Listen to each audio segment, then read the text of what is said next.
hiding in the bushes now. Come on now, hit that like button, share and subscribe now. I know you peeping. Quit hiding in the bushes now. Come on now, hit that like button, share and subscribe now. I know you peeping. Quit hiding in the bushes now. Come on now, hit that like button, share and subscribe now. I know you peeping. Quit hiding in the bushes now. Come on now, hit that like button, share and subscribe now. I know you peeping. Quit hiding in the bushes now. Come on now, hit that like button, share and subscribe now. I know you peeping. Quit hiding in the bushes now. Come on now, hit that like button, share and subscribe now.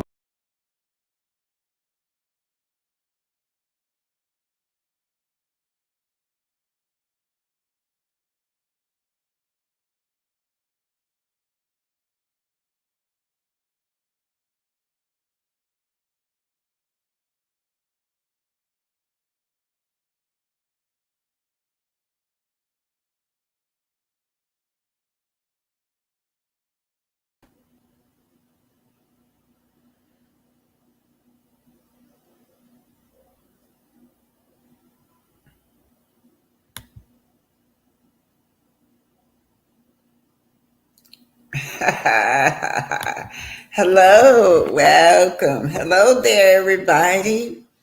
Welcome, welcome, welcome to the home of Black Titanic. Hit that like button, share, and subscribe. You guys know that my birthday month is leaving, the month is gone. This was the month that I was born, July the 6th, you guys. So anyway, I kind of took it easy. Usually I party for 30 days, but I guess the age is catching up with me. This is the first year I didn't party for 30 days and could because bro probably done tired me out, y'all. I just felt tired. I came on anyway. I just rushed in the house. He had to do a CAT scan today, so I was stuck up there. I was reading my books, y'all. I was reading this Black Titanic book. So I have to bring to y'all some history of the warriors who fought back, and that's in this book. Miss K, you sent me money to get a book. You didn't send your address for me to mail the book to you. And you didn't send an email for me to reply back to you. It came through the Cash App, and I saw a message through the Cash App saying it was for the book. So what you do, go back, email me, make sure I got your email, and make sure I got your address in the book. I'll get up. What's tomorrow, Sabbath? I don't even know if they open on Saturday here in Huntsville, but I know in Georgia the post office open. But if the post office open tomorrow, I mail the book on out. Just go ahead on and it's okay. Just go ahead on and send your email, send your address, and the book will be well on the way. Don't have to worry about anything. Y'all give me your address. Everything is kept private. I'm like Melody. I've been doing this. I do it on my own. I don't have no third party. See, I learned from them rappers back in the 90s when they was selling their CDs at the car. Iyanla Van Zandt said she sold all her books out the truck of her car. So, right, we have to sometimes be smart. We can't always look to these Caucasian and think that we done made it because we got the Caucasian in charge of our property and in charge of our money. Yeah, that's what Stormy Mama thought she was fronting when she was talking about some Stormy had a warehouse and Melody had to ship her stuff out of her home. Well, That's smarter Melody. Melody don't have all that overhead, right, y'all? Melody don't have that third, fourth, fifth, all these people that she got to pay before the money come back to her for the product that she done worked so hard for and created. Well, today I told y'all we were going to be talking about those people, our ancestors, not our ancestors, or some of us still alive today, like myself, who fought back. We didn't all just lower our heads and turn the other cheek. We fought back. If it wasn't for the warriors, this country would have never changed, you guys. Don't think not one time that they changed because they love you. Just Martin Luther King is a perfect example of a person that taught love, and they killed him anyway. Welcome, Trinity. At some point, all the content creator, you're welcome. I'm putting my cash app on there, and all of you send me cash app, y'all. Y'all, I told y'all I was scammed before. So when you send me cash app, I don't reply back. I will do that to y'all personally. When I first came on, this not the other scammer, the producer. This was the cash app scammers. Well, I caught on after about $500. I caught on. Yeah, they'll send like a dollar or two to you. And then when you reply back some kind of way, they got you. Then all your money start going to them. So I don't do that anymore. What I do is thank y'all personally. If I get the cash out when I'm not on the internet, when I come back, I will come back to do my lives or whatever. I'll thank y'all. But anyhow, I'm learning about this YouTube streets, and I'm learning that people are not always honest. Now I did Beverly Childs. Now that woman right there was honest. Now I made a mistake and sent her $100 around Christmas time. I was trying to send it to my little great grandbaby. That woman sent my money right back, and that restored my faith in human beings. I said, well, at least somebody honest, or somebody honest on this one. She sent my money back, right back to me. So I'm like, wow, somebody is honest. Okay, I'm putting my cash app in there. We're going to be talking about, a lot of y'all don't know me, but I am a warrior. I was in Detroit. I was in that riot. I participated in that. In Cleveland, I participated in that. And I've been participating in a whole lot of stuff y'all don't know about. I was down there for Breonna Taylor.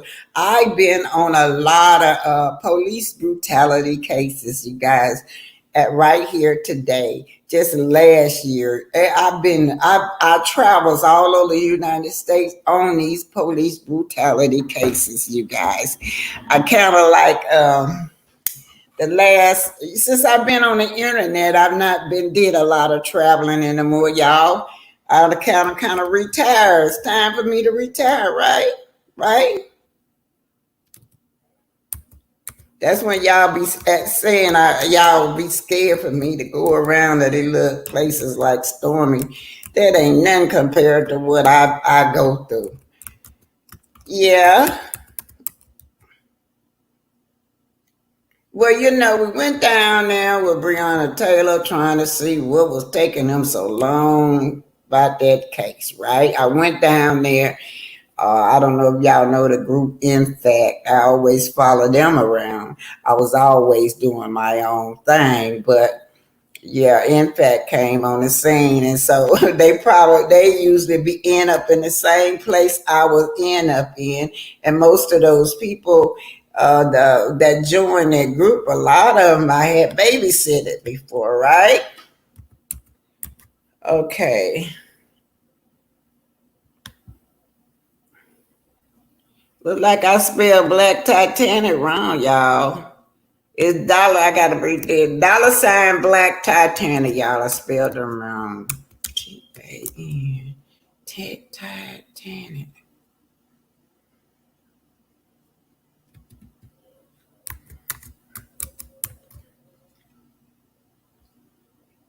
Anyway, welcome, welcome, welcome. Pinky, you over here? I didn't know Pinky was going to be here. Pinky was at the doctor's office, y'all. Cecilia Roberts, thank you for the cash app. It comes up on the phone. It don't come up on there. Thank you, Cecilia Roberts. Thank you. Pinky the housewife, another content creator is here. Y'all know Pinky. Y'all keep an eye on her. She be going, her views kind of low now. Y'all go over there and help her out. When y'all see Pinky live, y'all go over there and support that sister. Cecilia Robinson, hi, Black Titan. I just cashed out you the money for my book. So, Cecilia, you have to go to the email. Let me put the other email. Let me put the Black Titanic email up there. That way, y'all can remember. Black Titanic 65. Y'all can remember that. Black Titanic. Black Titanic 65. Y'all can remember that email. I'm going to put that one up there. At yahoo.com. Now, that's an easy email to read. I have a Black Titanic email. Y'all remember that one. Black Titanic 65 at yahoo.com.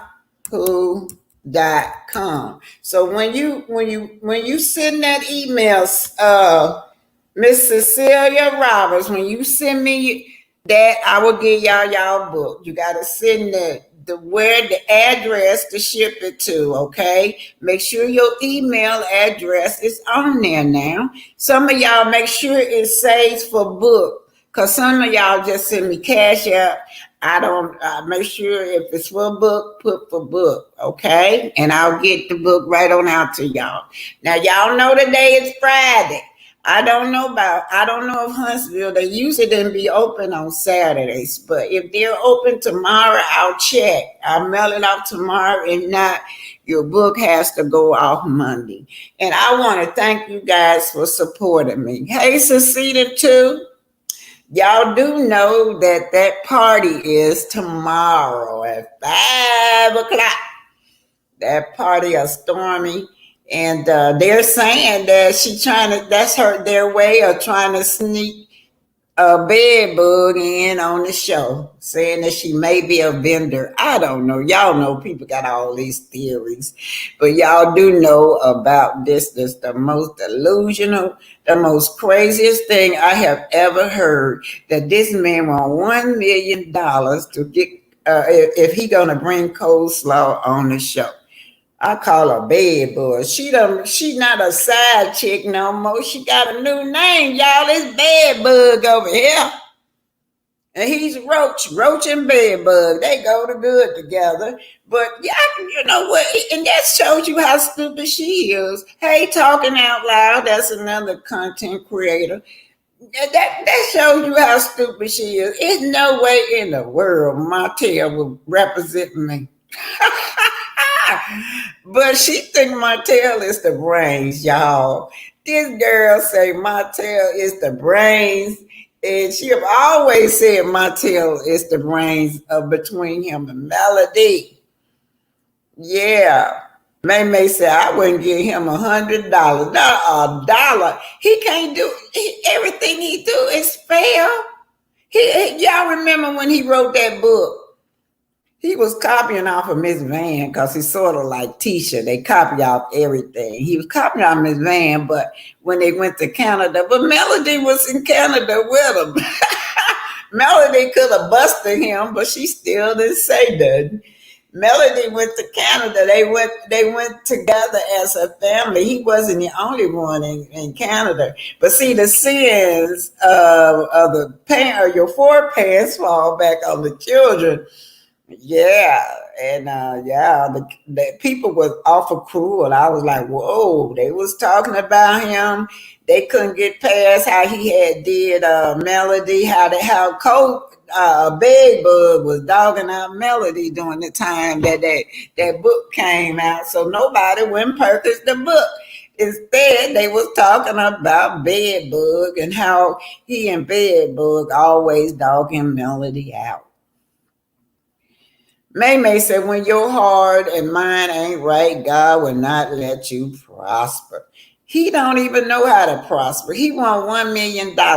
Y'all saw the sign where the where I had where the guy was crying, the dollar bill was crying. He should be crying because he was flexing when he was with Mel. That ballerina was so beautiful, that some ballerina he met. He sent that girl $5,000, didn't even know her. She told the truth because he said he did. And I remember that doctor asking him why he did it. He said he wanted to flex. He wanted to make it makes him feel important, makes him feel good when he be throwing money out to these women. Now, what's happening now? He thought it was gonna be raining down money all the time. He never thought Mel was gonna leave him. He knew Mel was the money maker. He knew Mel was the money maker, but he thought she wasn't gonna ever leave him. Yeah, that's what he thought, y'all. Okay, we're gonna go ahead on. We're talking about that, and we're talking about people that fought back. I'm gonna go back. I'm gonna tell y'all how we end up in Detroit, right? So down there in Bessemer at that time, there was a lot of Ku Klux Klansmen going on, you guys. They just would just grab you out the street and do what they want to do, which a lot of murder and a lot of hangings. And I remember something had happened in the neighborhood. And my grandfather, of course, you know him, and Uncle Jeff, they got their little shotguns and went to do what they want to do. And Mama went with them, and they told me to stay in the house. But me being hard-headed as a little girl, I took that opportunity to go outside and play with my friend, Rosalie. Rosalie knocked on my door, and so we went off in the woods we go. This is Bessemer, y'all. Off in the woods we go. And when we got in the woods, we were met by some Ku Klux Klansmen. Yeah, oh, they started chasing us. And I had my dog Ben with me. Ben really was a girl, but her name was Ben. Ben was with me. They started chasing us, and they caught me. But Ben bit them. So I got away and I climbed up the tree. They caught Rosalie, and y'all know what they did. They raped her and then they hung her. I was up on the tree looking at them, and I was looking down on them, and they were looking for me. They were looking for me. They couldn't find me. They said we would get that little ninja, looking for that little ninja. Then they, of course, they took my dog. They hung my dog because my dog was the one bit them. So I'm sitting up in the tree. I'm shaking all up there at the top of the peace tree. I was so scared, but I was looking down at them. I had to stay there. I stayed up there till nighttime came. They had left, y'all. I was scared to come down. I was scared to come down the tree, but at least I had something to eat up there. I had some peaches up there. I was at the top of the tree eating peaches. I'm just a little girl. I'm probably in the second grade, y'all.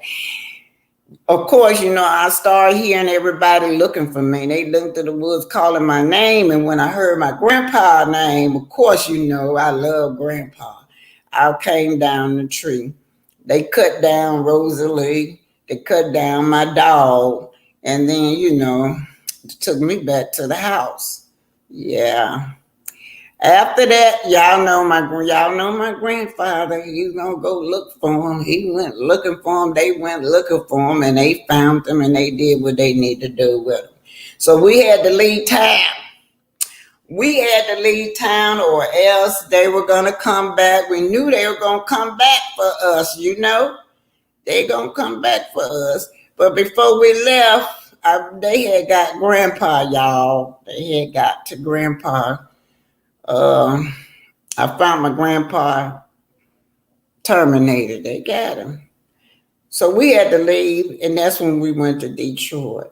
So get to Detroit, y'all. We get to Detroit. Before I get to Detroit, let me read a little bit of this for y'all. So that's just the backstory of how I got to Detroit.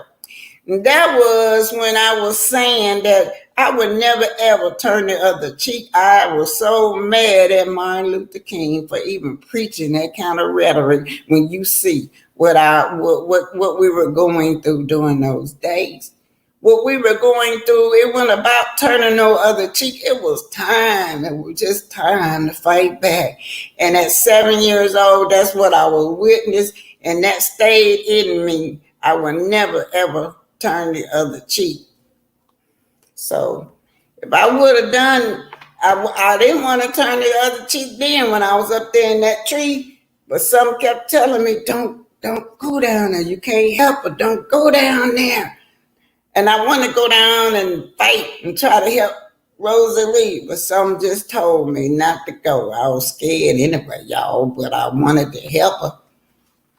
Yeah, this is what I witnessed at 7 years old. So I look at Wanda. Wanda was in that area down there in Bessemer. They act like, I wonder, do y'all remember that? Do you remember when you be calling people black and ugly, talking about our ethnic look? You remember how rampant them Ku Klux Klansmen was down there. It was brutal down there in Bessemer, y'all. And they could do stuff to you, and nothing would never happen to them. I've seen so much before I got 7 years old down there. Witness that them Ku Klux Klansmen was doing to our family. A lot of elders don't want to talk about it. They need to tell y'all that history, how brutal it was for us every day, every night. You can't even sleep because you don't know they're going to come in your house and pull you out. And there's nothing that you could do. Only thing my grandfather said, well, we going to fight. Just keep all these shotguns at the door. Because they come through here, every last one of y'all had a shotgun. You just got to blow them up. So that was how we had to live down there, y'all. That was how we had to live. It was a way of life. Okay, so now I'm going to read a little of this to you guys. The past reflects the future. Of course, this is in the early 1900s, but if you talk about my grandfather, I'm connected to the people from the 1800s. My grandfather now was born in the 1800s now, so I am that grout or that relationship to those who were born in the 1800s. So I have a lot of things in my memory that they told me as a little girl. And some of that stuff I seen because in the 50s and 60s, nothing had changed. Nothing ain't hardly changed today. All right, so I'm going to show y'all a little about Melinda. My auntie Melinda was always wanted to fight back. She was like a tomboy. My grandfather, Alexander and Jeff was her brothers, right? They owned, they had an organization called the Yachts, YATS. You ain't taking nothing from us. That was what that stood for. And it was about 50 of them, about 50 black men, and their duty was to protect women and children and the city. And that's what they did. But one day, Melinda, my great auntie, she sold clothes, right? She had this in collaboration with the store owner, Mama B. Mama B had her own store, her own land, and down the street was Luther and his wife. They owned a lot of land too. Well, the Ku Klux Klansmen or the Clear people was trying to take Luther's land from him, and Luther wouldn't give him the land. Then y'all know about that. They always trying to take our land. But they were trying to take Luther's land, they wouldn't give him the land. So by the time my auntie, she got on her horse named Sarah. Sarah was a female horse, y'all. She got on her horse. They had this relationship. Some of y'all like dogs, but back in the day, it was a horse for her. That horse was very, very intelligent, and he was trained to look out for her and protect her, right? All she had to do was whistle, he'll come or he'll go. In any kind of instruction she gave her horse, he would do. On that saddle, she had all kinds of healing herbs and she had weapons to protect herself. Because y'all know that was the dirty South. So on her way to visit, to deliver her clothes, there was this plantation. She said that they was over there picking cotton or whatever, and this little girl was picking cotton when her mother, when one of the clear people went and grabbed the little girl. She was just passing through. And the mama was screaming, give me my baby, give me my baby, give me my baby. Y'all know he was a pedophile, so y'all know what he finna do to that little girl. She ran and her mama was running behind him trying to grab her baby from her, and this side in the cornfield or cotton field, some kind of field where they were working at, y'all, and said that he shot the lady in the leg and down she went. So Melinda was passing through. This is Melinda right here, y'all, or Linda, whatever y'all want to call her. She seen it. She went over there and she told him, pull your pants back up because you not finna mess with this little girl. So she told the little girl, go run to your mama. Go tell your mama you okay. He said, well, you gonna take that little ninja place then, since you done did her away. Since you done ran her away. So, she had her little pow with her. He told her to get on her knees first, right? Y'all know what he want her to do, to lick that popsicle of his. Told her to get on her knees. No, she said, no, you getting on your knees. That's what she told her. And then she put the pow up. But she said this man had the nerve to tell her put the pow down and do what he told her to do. But she wouldn't do it. And he got to wrestling with her and she dropped it. And then that's when she had to whistle for Sarah, her horse. I can't whistle. Sarah came and Sarah immediately thing was to protect her. Sarah kicked him and stumped him and he fell. And then Linda hit him in the head and knocked him out, right? And then when she went, he was just she don't know whether the man died or whether the man alive or what. That wasn't her problem. All she knew, she had to protect that little girl. She went on down the field where the mama was, because the mama had got shot in the leg. She put some honey and some turmeric on that leg. Y'all do know that honey will clog up. Turmeric will do the get the pain, and the honey will clog up any kind of bleeding. So that's what she put. She was into her and went on by her way. She looking for her brother. She trying to follow her brother, which is Grandpa and Jeff, down the road. While she going down the road, she said all she saw was this fruits hanging all on the tree. Y'all know what that means. Black people just going down the road. You just seen them hanging off the tree like fruits because this mob was on the loose. They wanted Luther. That mob was on the loose. They wanted Luther bad. They were tired of Luther. Luther wouldn't give up that land, so they was going to do something to Luther that day, right? So Auntie was following, Aunt Linda was following them, but she had to stop by Miss B's house. Aunt B, they call her Mama B's store. But let me tell y'all what happened. That mob got to Mama B before Aunt Linda. They went in there and they trashed her store. They trashed the store and put the flour all over her face and everything. Let's see where I got it. It's over here somewhere. Yeah, strange fruits. But anyway, it's in this book, y'all. I'm just going to tell y'all.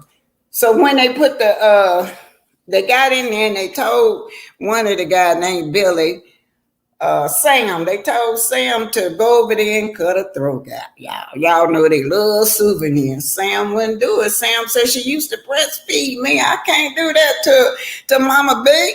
So they got mad at Sam. The mom got mad at Sam, and so they beat Sam up, right? So Billy said he was gonna do it. Billy said he was gonna do it. They went over there and they, cut her tongue out, cut her ear off. They just killed her. And then they destroyed the store, took what they want to take out of it. I'm going somewhere with this. Because that's what they did in the Detroit riot. That's what they did in the Cleveland riot. They come in there, they go in these stores, they loot the stores, and then the media put that you looted, that it was black people that were doing all the looting. They did that with the Black Lives Matter too, y'all. The past reflect the future. Y'all see the Black Lives Matter when they be having those whatever little riots, and they say that we the one looting when it be them. But anyway, they looted her store. They pulled flour all over her face. Aunt Linda got there a little later. Aunt Linda, that's how she found her with her eyes open, flowers all on her face. All right, so word got around. Y'all know word got around. Word got around. So I'm finna end a little bit. It's in the book. Y'all have to read it in the book. So because of that,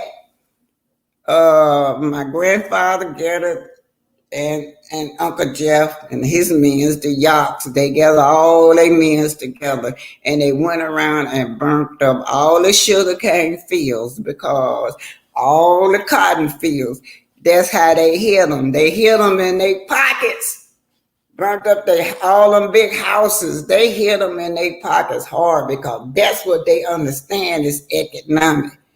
Economic is what they understand. The past reflect the future. So I'm gonna get into this Detroit thing, and that's what was going on in Detroit. Now in Detroit, what was going on in Detroit, those Italians came in there and was trying to take most of those black people business. And they refused to take their business. I mean, the black men refused to allow them to take their business in Detroit. A lot of that was political, y'all. Besides, they were already going in there. Children was missing. They were coming in there, racial profiling like it is today. It ain't no different like it is today. That's what I'm in Detroit. I'm in Detroit now, y'all. They done shipped me. They done grandpa dead and we done been shipped to Detroit. I'm in Detroit, so we're in the 60s now, y'all. Just follow me. In the 60s now, yeah? So the Detroit riot started, and that's where I'm gonna start with the Detroit riot. But I sat there and I was in the middle of the Detroit riot. It started on 12th Street. Yeah, 12th Street in Blaine. If we call it the 12th Street riot, they call it the 12th Street uprising. They just call it something else. But we were staying on 12th Street. Now, everywhere I went was warriors. We all found each other. We all was packed in one community. That's why all those riots broke out like that, because we were fighting back. All right, here we go.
All right, now hit the like button, share, and subscribe. This is Arthur Oma, and remember, eagles fly with eagles.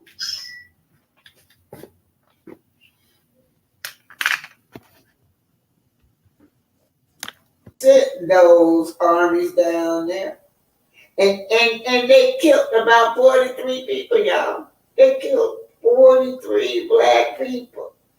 They said over 1,000 was injured, maybe 70,000 was arrested, and about 400 buildings was destroyed. It was the scale of the riot was the worst in the United States, they said, since 1863. Well, New York had just had their riots. They were having riots in New York. They were having riots in Atlanta. They were having riots in Los Angeles. They Let's were get having riots in Cleveland. We were going to tell this mother sucker down and things didn't change. But America, with its hypocrisy being the way it is, going to make you think that they gave in out of love. Yeah. They focus on we shall overcome. That's what they focus on. Knowing all the time that it was the warriors that forced their hand. Their hand would have never been forced. Who gonna be scared of somebody laying down on the ground letting horse get all on them? Who gonna be scared of somebody let's that get you let on you beat them the up while aftermath they of praying that while thing. you beat them up? No, it was the warriors. Well, then, once we got their attention, the riot was featured in the news media. There was live coverage. There was extensive newspaper reporting and extensive stories, but they wouldn't tell it the truth. They were making us look like we were animals. Yeah, make it look like we were rioting and we were violent. That's what they were making. But yet we were angry. They never talked about all the murders that we saw. They never talked about how they would shoot our loved ones, leave them in the middle of the street, for example, for us. Leave a body down in the middle of the road all day and all night for you to see. Just to be an example to teach you a lesson. Reminding me of what I saw Mike Brown, that's how they did him, had him. What was that? Y'all remember the Mike Brown case, how they had him laying all in the middle of the road? We was tired of that. That's Something Detroit, got to y'all. change around here. You can't keep coming into our neighborhood killing us. You can't keep coming into our neighborhood beating us up.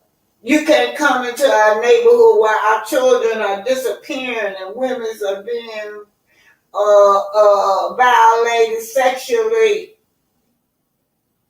We have to be black men. We have to stand up. Yeah, racially segregation, y'all. See, so a lot of us migrated to Detroit because most of the warriors fled because they were fighting the Ku Klux Klan. And them Klansmen knew once they went to the law that the law was going to come in and kill you. So most of them had to get out of town, not that they were scared. We had to get out of town. Look at this, like a third world. Oh, they're going to school. Wow. Like a third world country. That's what it was. It was the presence of the Ku Klux Klan was out there too. Most of those people out there that you see walking that street was a Ku Klux Klansman. Only they had exchanged their robes for camouflage like they were in the army. But it was impossible for us, y'all. It was impossible for us to keep on looking the other way and turning the other cheeks while you watching little children being snatched off the road. While you watching them beat up women and children, while you know that they just took a woman around the corner and violated her, some of those cops. No, we weren't standing this anymore. You can't keep on coming into our neighborhoods, harassing us, torturing us, killing us, beating us. Women, children, old people, it didn't matter. Didn't respect us because the law was on your side. What the hell with the laws, what we were saying? Patterns of racial and ethnic segregation was going on. It didn't happen in anybody else community like it happened in ours. Yeah, it didn't even happen in an Italian had their community. The white people had their community. Nobody was harassed like our community was. We were tired. Now I was just a child now, but I remember it very well. Well, you're gonna say I was a young teenager. All this stuff that y'all see, I recognize all of them. Them played up and down the road and jump hops. Them ran, rope, jump rope, rode bikes, raced up and down the street, went back and forth to the store. There was a lot of poverty there. There was a lot of social problems there.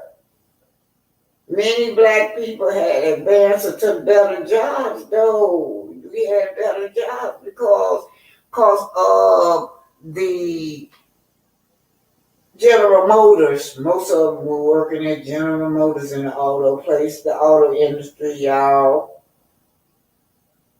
We even had a black congressman at that time. We had black judges. We didn't have very few black policemen, you know. They didn't trust most of those black policemen because, you know, they were the law. And they were willing to do anything they can. There were still black signs of black disinfected. 1964. Let's ride, come on with it, yeah, let's do it. Put it to them, put some bullets to that dick and don't be scared. Really do it, yeah, you hard. You that gangster, you that killer, you that shooter. So I'll tell you how we got up there was Grandpa had just died, you guys, and we had to get away from Bessemer, Alabama. Oh, most of my family was staying in Detroit at the time. I had to get away. The Ku Klux Klan were running rapid, and a lot of the warriors went up north. It provided better opportunities. You know, they were turning out, making cars up there. I have to give y'all the correct information on those cars, but notably, a black man had made those cars. But yeah, it was that summer when I got up there. I was in school, and the riot happened on my street. In fact, you guys, I'll show y'all the apartment we were staying in. Okay. I was so young, but I was looking at the National Guards pointing guns at us as if we were animals, and then accused us of being violent. And it was that time in my mind, as a small youngster, I made my mind up that I was going to fight for my people, that I was not going to turn the other cheek. Something has to change in this country. 50 years have passed since the summer of 1967, which saw urban riots in many large cities, including New York, Newark, New Jersey, and Detroit. It is Detroit's violence, however, that is the subject of a new film. Michelle Miller takes us back. Be mindful this story has some language that some may find offensive. In 100 places, Detroit is afire. 100 square blocks are now under siege. And as you walk through the area, people shout from their home. This big black building was our apartment, you guys. The building, that big black building was where we lived at. We were right on the corner where the riots took place.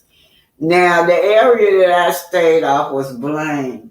I think 12th and Blaine. And all the areas I ever lived in was where the warriors was at, you guys. We were all warriors, and we all migrated to each and found each other. Watch out for the snipers. It began early one Sunday morning in late July. Police raided an unlicensed bar in a black neighborhood in Detroit. A crowd gathered. Tempers flared. This is going to happen all over America. It's going to be a hot world, not a hot summer. It's a hot world. A rock was thrown, and the city became a war zone. 700 rounds squeezed off. Now all of a sudden it's silent. Tense, quiet. Everybody looking around. The fires burned for 5 days. You were patrolling the streets of Detroit in the midst of all of this mayhem. It was unbelievable mayhem. In 1967, Ike McKinnon was one of only 100 Black police officers on a force of 5,500 in Detroit. I said, my God, this is happening to my city. The fire has been raging for more than 30 minutes. The people have been evacuated, and yet the firemen are unable to respond. You call this a rebellion, not a riot. Why do you call it a rebellion? In Detroit, it was clear leading up to it and even during it that people were pretty consistent about why they were angry. Pulitzer Prize-winning historian Heather Thompson. Black Detroiters in particular were routinely singled out for abuse, for excessive profiling, arrests, really an overall criminalization of Black Detroiters that white Detroiters simply didn't experience. Policing was used to, keep white neighborhoods white. Growing up, Ike McKinnon had seen many young Black men singled out for abuse at the hands of the police. He was one of them. I was 14 years old and I was beaten up by 4 police officers. They grabbed me, the name calling, they proceeded to beat me up. Was this standard operating procedure? This was SOP for these guys. That evening, I made a decision. I was going to become a Detroit police officer, but I wanted to make sure that those kinds of things didn't happen to me or to other people. But driving home in 1967, after a long night patrolling Detroit's burning streets, McKinnon's badge and blue uniform offered no protection. The white officers pulled me over with their guns drawn. And I said, police officer, and smiling as I am, I said, police officer. I had my badge. I stepped out of the car. The older officer with his gun drawn, he said, tonight you're gonna die, nigger. This is a cop This is a police officer. telling another police officer, Yes, I'm gonna kill you. that's right. He said, tonight you're gonna die, nigger. I see his finger pulling the trigger. And as I dove back into my car, he started shooting at me. I hit the accelerator with my right hand, the steering wheel with my left hand, and I drove off as he was shooting at me. What did that tell you? If a person is of that mindset to me, a fellow officer, what the hell is he going to do to the rest of the people in our city? 43 people died during those 5 days in Detroit. More than 1,000 were injured. 2,000 buildings destroyed. Some 400 families left homeless. The Webb family came back to what was their home on Harrison Street to salvage what did not burn and try to find a reason for last night's destruction. 3 teenagers, Carl Cooper, Aubrey Pollard, and Fred Temple, were among those who died, shot to death after police raided the Algiers motel, searching for snipers. These boys were simply caught in the wrong place at the wrong time. A bunch of police outside. What happened that night is the subject of a new film by Academy Award-winning director Catherine Bigelow. It's called Detroit. Shots fired near the Algiers motel. I'd never heard of the Algiers motel or what happened there. Had you? No, I'd heard of the Detroit riots, but not the Algiers motel, not this true crime story at the heart of it. Now, let's not be stupid in this situation. 7 Black men and 2 white women were severely beaten, but survived. Their stories tell a tale of brutalization and terror. Spending as much time as you can with eyewitness accounts was probably the single most critical element that grounded this piece. You need to tell me where the gun is. Understanding what it would be like to be in that hallway. I need you to survive the night. John Boyega plays Melvin Dismukes, a Black security guard who was also at the Algiers that night. Fella here had a knife trying to go for my gun. In the case of Dismukes, caught between 2 worlds, the world of law enforcement and the world of the victim. A revolver. Do you carry a revolver? I do have a 38. You ever shoot anyone? No. Do you think about those young men? I think about it constantly. Dismukes still works as a security guard. To this day, some have not forgiven him for being the face of the law that night. I had to move out of the city because of the threats against me. It's rough. There were threats against you Yes, from yeah. both sides, I was usually just from one side. Yeah. which was? The Black community. Dismukes was tried for assault in 1968. He was acquitted by an all-white jury. I saw him as a survivor, and yet at the same time, somebody who was deeply wounded by the event. You could see that it broke him in an irrevocable way. Melvin, you want to go home?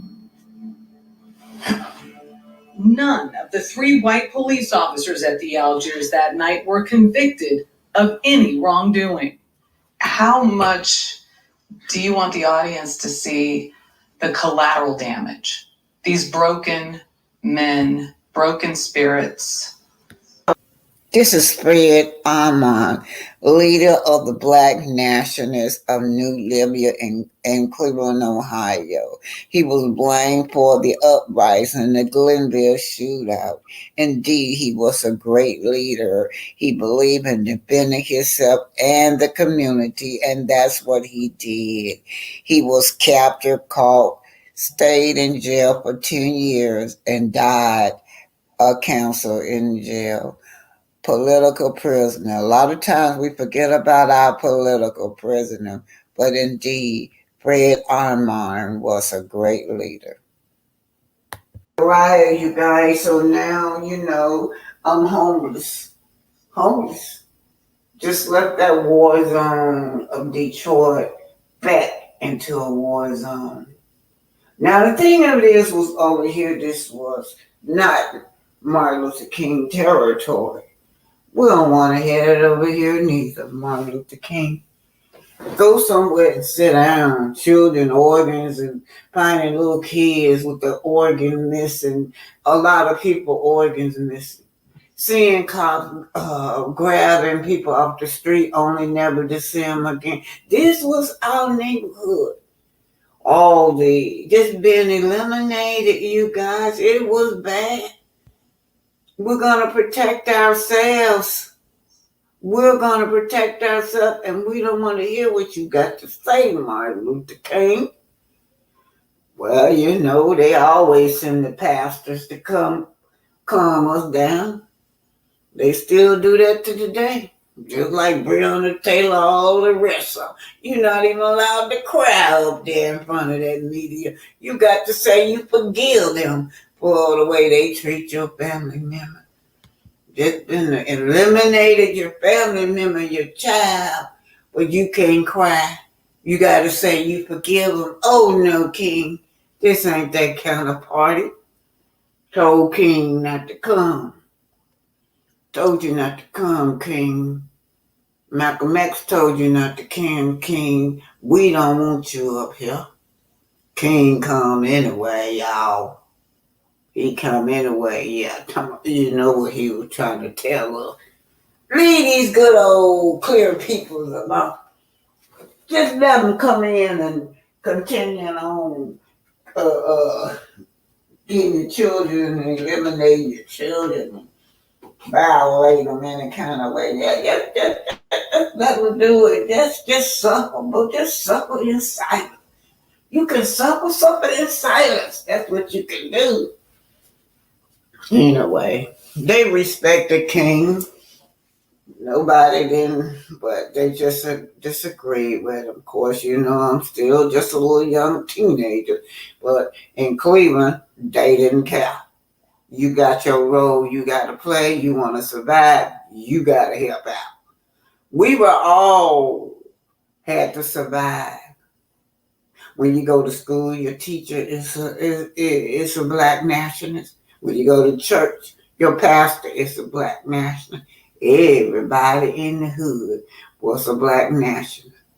Now we were not at first we were Panthers, but they divided. I'm young. I don't know what was going on.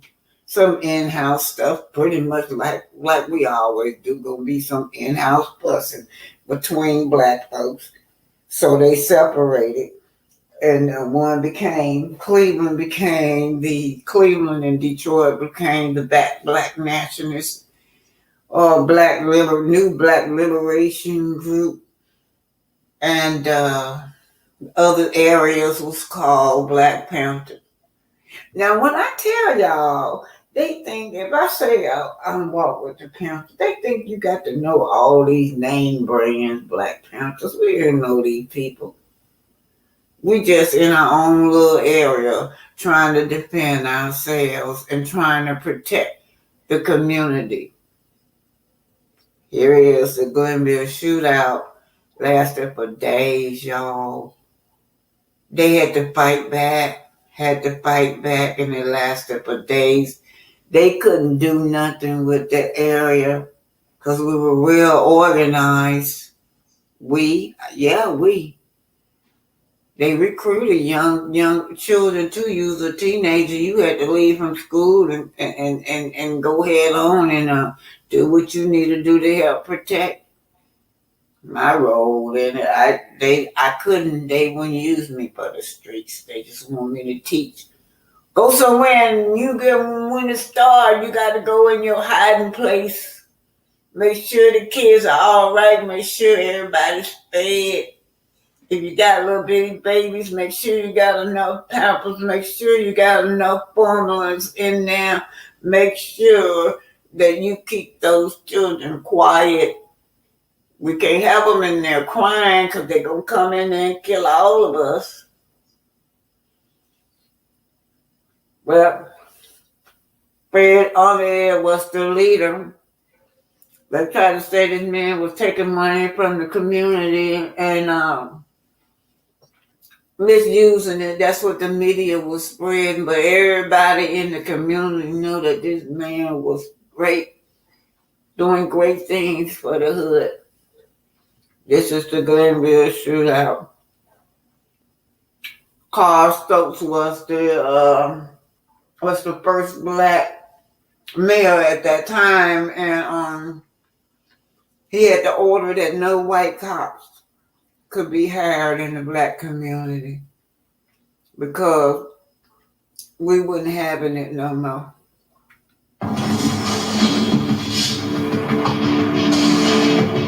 $18 million in damage.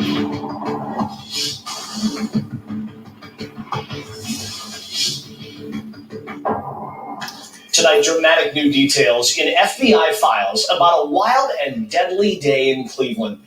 It was 50 years ago this Monday when 10 were killed, more than 15 wounded in a confrontation with Black power groups. It's called the Glenville shootout. The investigator Tom Myers says declassified records reveal what really happened that day and why. I think that July 23rd, 1968 is one of the most infamous days in the city of Cleveland's history. 1968, J. Edgar Hoover's counterintelligence program, COINTELPRO, targeted Black nationalists as a hate group. Look at the FBI and COINTELPRO and J. Edgar Hoover. They actually conducted war against the Black citizens. We examined dozens of declassified FBI documents. According to one agency memo, COINTELPRO was set up to prevent the coalition of militant Black nationalist groups and prevent these militants from gaining respectability. When the FBI wrote these files, they never expected that anyone would see them or see the light of day. What used to be secret FBI documents are now for anyone to see. They're included in a book by Cleveland lawyer and author Jim Robinault. FBI files identified a number of Black militants, including former Cleveland schoolteacher Don Freeman. COINTELPRO actually said he was a threat to national security. If the police abuse you, you have not only the right, but the responsibility of defending yourself. That was also the philosophy of Fred Ahmed Evans, a leader of a Black militant group in Cleveland's Glenville neighborhood. Evans received thousands of dollars from a taxpayer-funded program to fight poverty called Cleveland Now. Instead of using the money to help those in need, he bought high-powered rifles and ammunition. There was an absolute purpose to ambush the police and kill as many as they could. With the help of FBI informants, Cleveland police were tipped off about the weapons. So they watched Evans closely, setting up surveillance in this area about a block from Evans' apartment, which is now gone. It was pretty ridiculous. You got these white Fred was our leader, you guys, but he was not misusing any money. That was stuff they made up. I said, unmarked police cars, I think it was a joke. And every 90% of the neighborhood is black, and you got these white guys in his car. Evans feared they were about to be attacked by police. About 15 armed militants burst from Evans' home. The stakeout cars made clean getaways, but minutes later, a city tow truck arrived at this location to remove an abandoned vehicle. The truck, with flashing lights and the words Cleveland Police Department marked on the side, was shot at, along with its operators, who were wearing similar uniforms as cops. Somebody started shooting at me with a shotgun. They hit me twice in the back, and I started running, and they hit me again. Suddenly, all hell broke loose. It seemed like they surrounded us. They were shooting at us from both sides with shotguns. They were coming from everywhere. I never seen so many guns in my life. This was as chaotic can be. Former patrolman Leonard Sims was one of many officers who responded. At least 30 gunshots struck his car. It started over something that didn't make sense. They know they couldn't overthrow the police department. They came up there to kill us. Decided they could. These are my When friends, Jerry you Viola guys. and his partner arrived, they also... They're my little buddies I used to play with. Former patrolman Leonard Sims was one of many officers who responded. At least 30 gunshots struck his car. It started over something that didn't make sense. They know they couldn't overthrow the police department. Look, y'all, these are my friends. Look. We were just kids. We were recruited. But they were brave. They wouldn't let me fight, y'all. I wanted to fight. But it wasn't just mostly men. They went hard letting the ladies go out and help them out. But they were kids. Yeah, most of them are classmates. When you get through doing your assignment, you went outside to play. Yeah, jump, rope, race up and down the street. We're just kids, just like any other kids. But you were groomed to help your community out. You know, we had to look out for each other. My job was just to make sure that the kids did their homework. I was basically recruited for that. You know, take care of the kids, make sure they ate, make sure they had their homework did before and after school. Yeah. So that was it. These like children, 13, 14, 15, 16, 17. The older guys at the most had to be about 18 years old. They decided they could. When Jerry Viola and his partner arrived, they also came under heavy fire. I could see tracers going by the front windshield, and you could hear automatic weapon fire. Rookie cop Pete Ventura was in the thick of it, shooting it out with black militants, storming Evans' home, and rescuing wounded officers. The hour-long gun battle resulted in 10 killed, including 3 police officers and 15 wounded.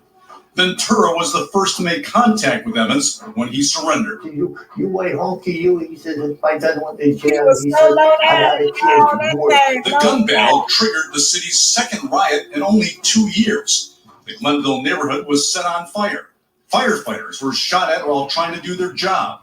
Carl Stokes, the country's first black big city mayor, called in the National Guard.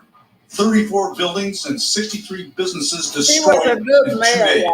$18 million in damage in today's dollars. And yet, some militants tried to justify the rioting. Looting and burning will continue as long as the white merchants are in the community exploiting the black community. Stokes took a lot of heat for ordering all white cops to stay out of the riot area.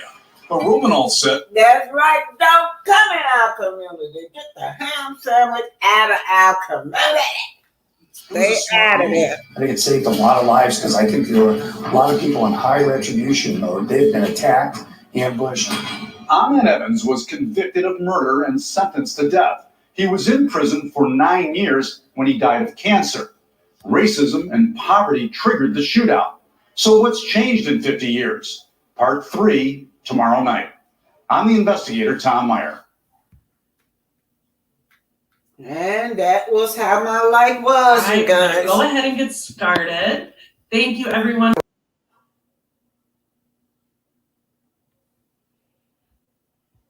Okay, I got one more up to date. Yep.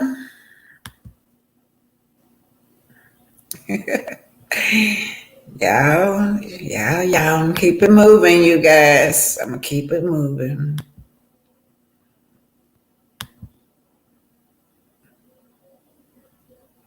Y'all do know King had changed that last visit that when he came to Cleveland, everybody got on his butt. He changed his mind and he was getting ready to team up with us and team up with Malcolm X. They found out about it and they got rid of him. Can y'all imagine him emerging all his followers with the rest of the Panthers and just everybody emerged together as one? Yeah, we would have really had a lot of power in this country if it would have happened, y'all. All right. So somebody said that they parents lived on Dexter and Blaine and Detroit. That's where I was living at, y'all. Yeah, that's where the riot was on there.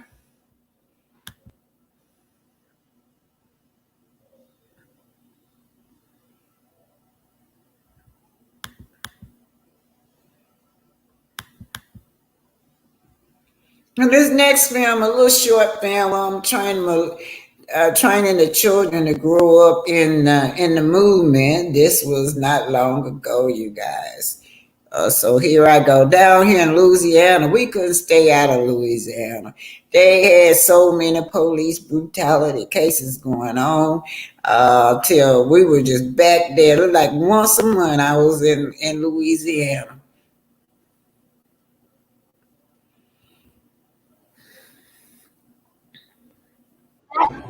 Black Media, Black Titanic in Lafayette, Louisiana. So we're here in Louisiana.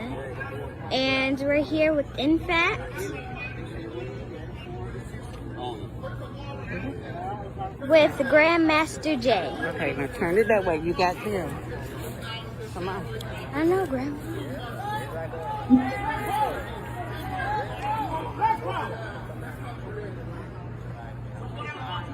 Black power, everybody. Black power on this house.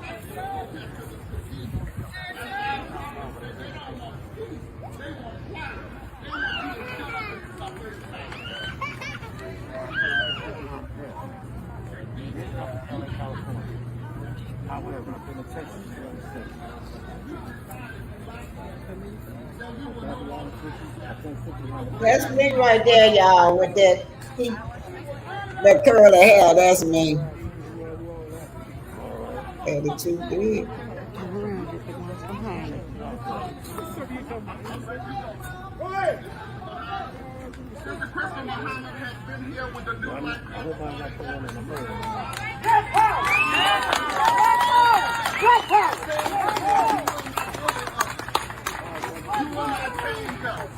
So put a fist in the air, all the way up in the air, and say black power. Black power.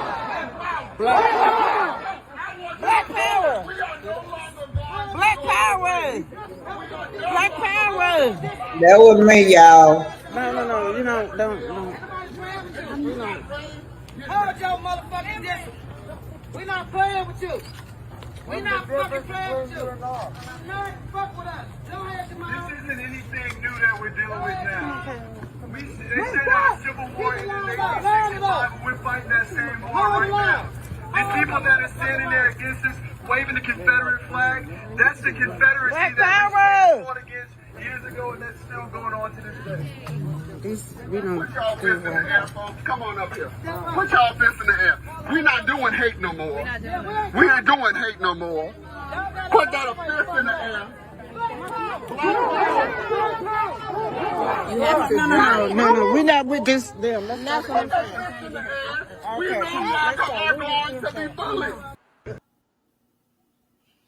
Okay, that was just I got so much. I got a lot of footage, y'all. When I'm on my journey, I got a lot of footage. I start showing y'all, and from the 20s, from 2021, 2020 on up until maybe last year. I still was boots on the ground doing my thing, you guys. That's why when I be going like the little places like in Huntsville, that ain't nothing to me. That's not nothing. I be going to dangerous shit. I mean, real dangerous stuff. But anyway, you guys, we're getting ready to talk about love and marriage, Huntsville. Anybody got anything they want to say about the warriors that fought back? Now, in the 60s, like I told y'all, they did not give us a civil rights because they loved us. Because Martin Luther King was speaking love, I just keep saying he was preaching love, and they killed him anyway. No, it was the warriors, and they never talk about the warriors. They don't ever want black people to look at themselves as being fearless and brave. We never stop fighting, you guys. Never. No, all of us. Now these days, you still got people fighting. I don't know. I got to rewind that. I'll send that through. That didn't play right. I'll send some footage through for y'all. But you got Sister Muhammad. She's a female. She on that front line. That woman on the front line, she is fearless. And she went down there. I was down there with them in Tulsa. We went down there in Tulsa on the 100th anniversary to see why they wouldn't give those people reparation down there, y'all. Anyway, let's see what Cecilia Roberts saying. Now, remember, you guys, I'm going to send the book, but you guys got to make sure your email is on there and your address is on there for me to send stuff to y'all. Miss Cecilia Roberts said, Miss Z, I understand what you were saying because I tell my grandkids I am not moving any further south than where I am. I don't know what DMV is, but unfortunately, it's still going on. They're just wearing blue uniform. Yes. Yeah. Yeah. I mean, y'all saw it when they came in back in the day and raided Mama B's store. They still doing that. They just talking about in Detroit that's how they claim the riot started when the policemen went in and raided a store up there. And so, but they still doing it. I call them race soldiers. Now we got some good cops, but it's not enough of them, you guys. Y'all know that's a shame how they did Mike Brown.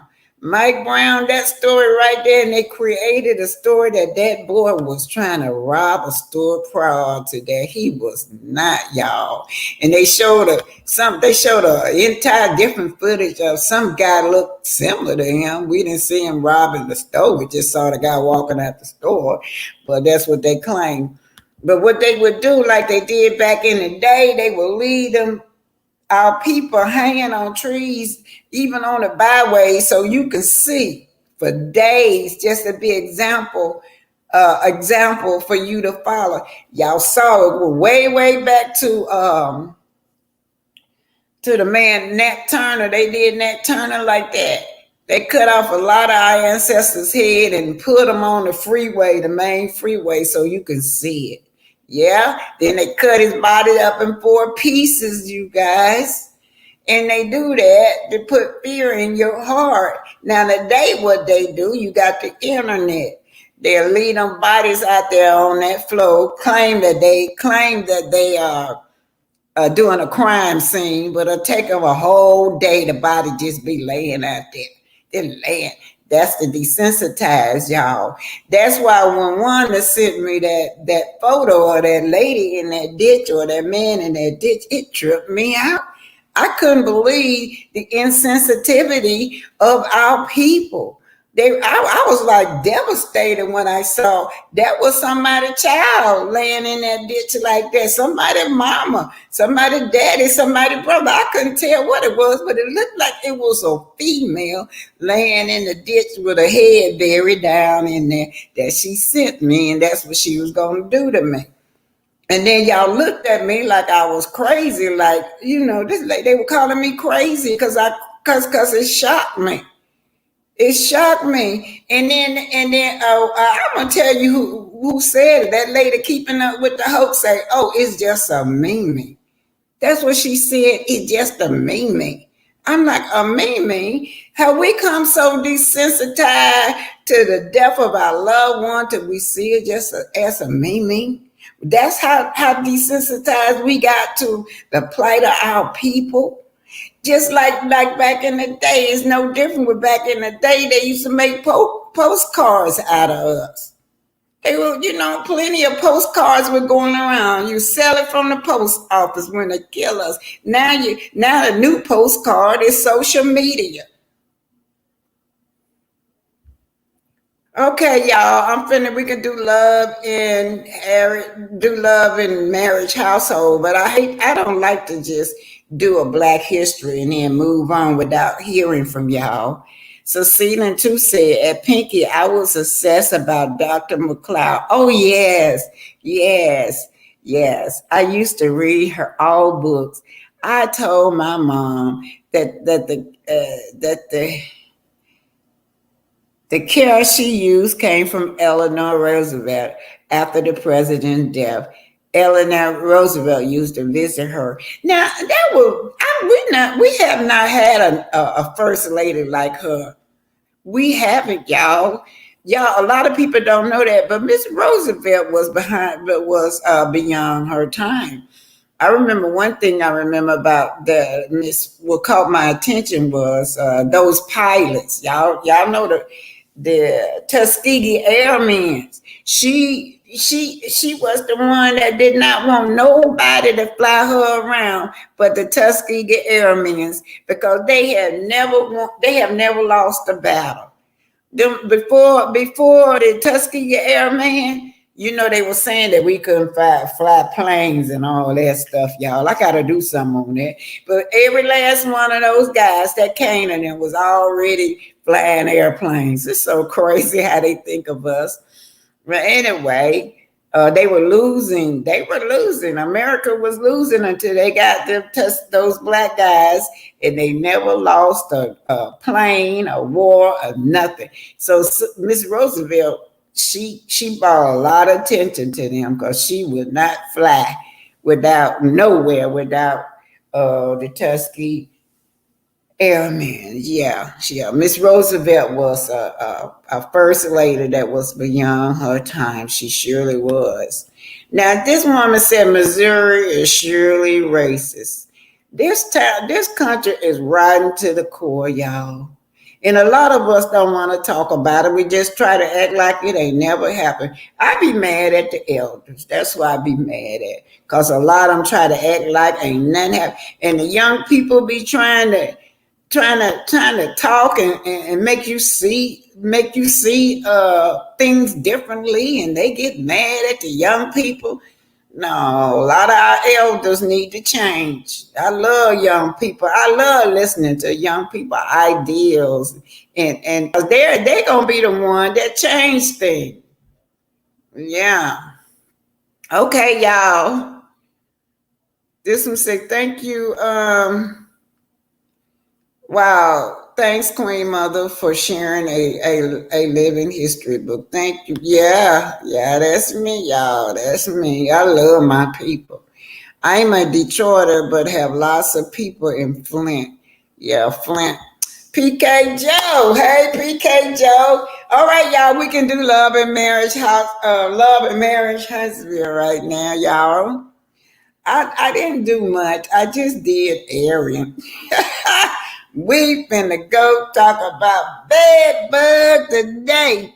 Yeah, and zengarden. I think I got that on there. I just updating y'all on what's going on with zengarden. So let's hit it. Let's go. And you know what? My head go off to all my ancestors, especially the one that had to fight, y'all. A lot of us wouldn't be sitting here today if it went for the warriors.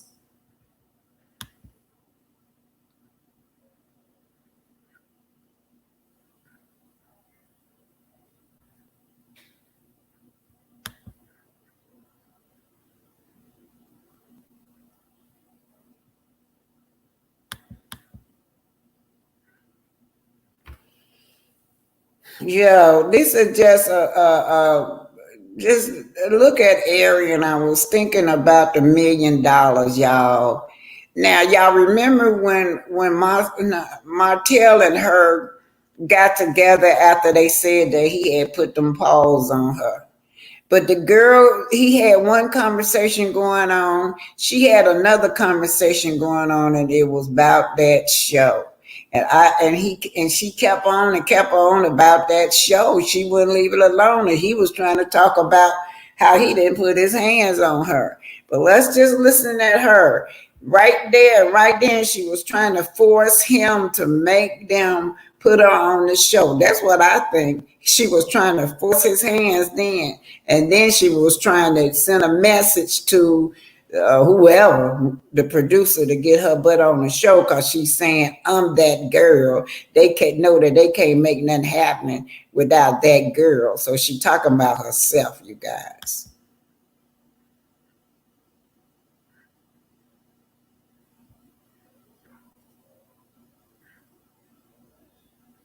Tell just them three be a family and everybody else goes away. But Queen, we're gonna visit this again, you guys. I'm gonna just let it play, then I want y'all to talk about this scenery. This is the scenery where he brought this girl on to prove that they had not been in a violent situation. You no longer see Paris anymore. I was watching one where Paris was on one of her lives. She told Paris to get, she just mean spirited to Paris. But this little boy right here, she wants so bad for them to be a family. Paris can go away. That's why she did not include Paris when she was talking to Melody. She just wants the children to be with Martell. But if y'all notice, she never stopped talking about that show. Never. I don't care when she come on live, what the subject is about. She gonna talk about that show. And it pissed her off because even Carson Blue made it on that show and she couldn't. Let's just listen. Now, Queen Sheba said this man trying to negotiate $1 million to get her and this crying boy on this show. What the hell? Do he really think that this girl is a star? And Arian, are you stupid? Why would you let a man like this negotiate for you? He can't even do anything for himself. How would you allow this man to negotiate anything for you? You should have been at that table. You should have been the one negotiating things, not him. Oh, okay. You know what? Shaq's birthday party was yesterday, last night. Right. And yeah. I thought you was gonna be gone. I filmed yesterday, and we got done late. Okay. Had somebody very important in the city. Mr. Miguel Wilson was in the city yesterday. Mm-hmm. Yeah, it was amazing. But anyway, we're not addressing no more BS. So I'm not like because y'all making so much stuff about me. Regardless, like I'm so used to it, but something that's serious is kind of ridiculous, and it's like, where do y'all get your information from? Like, she wanted to talk about the show, yeah. I've been on BS, so I'm not even surprised. But it's just almost like something this crazy, like that. You know what? Yeah, what I was saying is, I guess again, as soon as we put the promo out there, people want to make up certain things. And then just to say that I'm incarcerated for abusing somebody, that's worse. So that's the reason I had to go the extra mile by coming on live. That was the number one show. Like, why that type of promo? Why not something more positive that y'all got these bloggers got to get something really good to talk about. And it's been, 5 years now? Y'all still ain't seen me on that show. Like, it's... Yeah.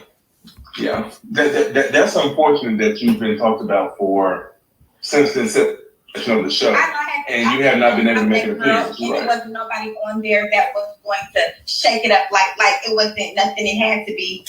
They had to use that girl. They didn't have that girl. She talking about herself, you guys. Now, she still feels like she should be on a show that this woman created. She has no morals. She has no self-dignity about herself, no integrity.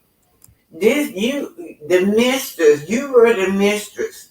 This woman created, his ex-wife created this show. Why do you think that you deserve to just come in? You haven't done anything. You haven't set up many nights brainstorming to get your products out or to get your scripts out.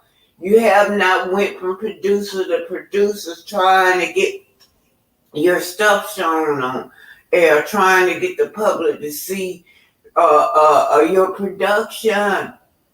Yeah, you feel like you could just come on, slide on in there, and reap the benefits of the reward. And I guess Martell feel that too, because Martell, I heard that he wants $1 million to bring you and that badass boy on that show.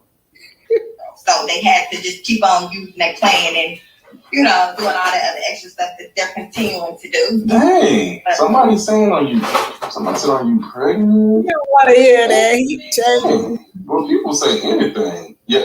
Hey, y'all, meth sells. Meth does. But we need to stop. We need to stop that in the black community so much, though. That's Martell, that's what you get paid for. That's what it is. Like, that's just unfortunate, but that's how it goes. I mean, you've been doing it for years now, so.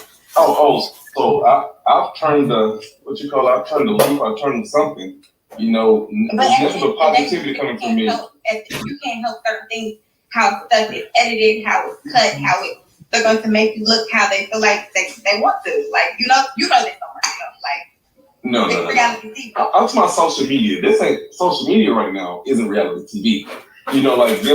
Like them saying I've been populated some shit like that. No. Let me go and address it. It's what's real is Martell ain't gonna be going to jail for nothing. And again, 20 years ago, I think they got two different conversations. Now, he probably brought her forth and told her that, we're gonna talk about you getting on that show. But he don't want to hear it. That ain't what he's talking about. He want his name cleared, you guys. She's still talking about that show. She wants to be on the show. She eat, sleep, breathe that show. And one thing about her is she pissed off about Melody outsmart her. She want everybody to look at Melody as being slow, and Martell and she as being so intelligent. But Melody outsmart all of them. Melody has always been intelligent. She has always done great things. And you guys have been riding off of her back. And how you gonna come in and make $1 million before even the creator of the show? I don't even think the creator of the show made $1 million. Look at what Nene said. How she started off. Get out of here. Go to jail. Somebody told me, no, I didn't go to jail. Yeah. I've never been behind those bars. Lord, please. You ain't gonna two-piece me without getting two pieces back. What's that? You're not gonna put your hands on me? Like, what is wrong with you? What the thing? Girl, stop talking like you from the hood. She telling right now, y'all. She's telling right now, and then she told it on that when she was kind of clapping back at the original Straight No Chaser. She was saying she punched someone. Everybody thought it was Melody. Then I thought it was the original Straight No Chaser that she had punched. But she's talking about Martell, you guys. She's talking about that. When she said she be punched, they be fighting, y'all. She fights back now. She'll fight him back. And sometimes she started because of, he be disrespecting her in public. And he just now disrespect her anyway. Call her hood. You're a peasant. You're a lowlife. That's what that's what he think of her. Yeah, it's like a country out there. Girl, be quiet. Like what? You say 2 piece mean like fighting yourself? Yes. Nobody. Oh. Hey, say hi, guys. Hey, son, have you eaten your oatmeal yet? Have you eaten your oatmeal?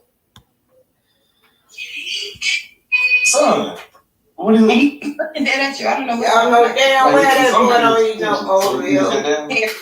Oh, still, I figured somebody's attention. And you what?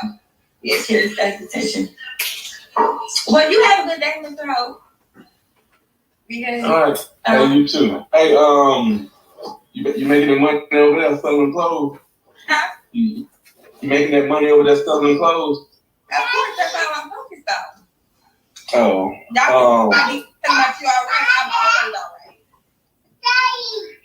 right. Hey, what's up, son? Yes. He see your Spider-Man. I don't see a Spider-Man. Oh, but just right there. Oh, okay, so and I see your Spider-Man. Yay! Oh, love Maverick. People, come on, his name is Maverick North Holt. That's my and they call him Holt over there. That's my son. Yeah. Talk about your business again, Ariane. What you got? Let's sell it. www.ishopearris.com. I sell women's clothing, cute, trendy clothing, and classic chic pieces. So go ahead, click the link in my bio and shop. Goodwill piece. You talk about your wine, Marcel. Why you got 2,000 people on here looking at us?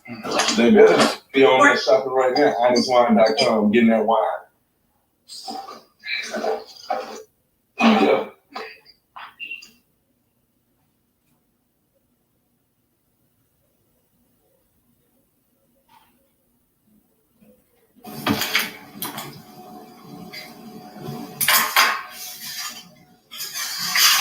Hey, welcome to the home of Black Titanic.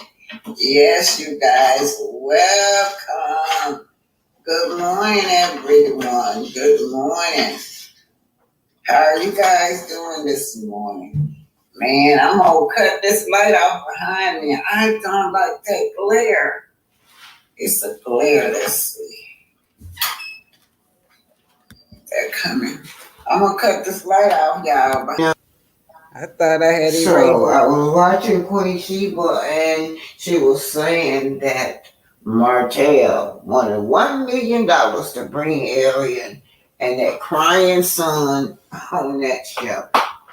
Now, what will we be getting, y'all? Let's just look at an example of what we were getting on if this girl was on that show. Long lectures tonight. I ain't giving you no long lecture. Okay. I'm just saying, listen, you added me. So I added you because you put in the comment, add me. So I well, what you want to talk about? I don't know what you got to think about. Girl, listen now. Then they're done that. I'm gonna take this hair down because I know how you like to call people over and ugly. Since you don't even have to put your face on the that's fine. No, I'm good. Because I want you to really see and I want you to understand that nobody's attacking you.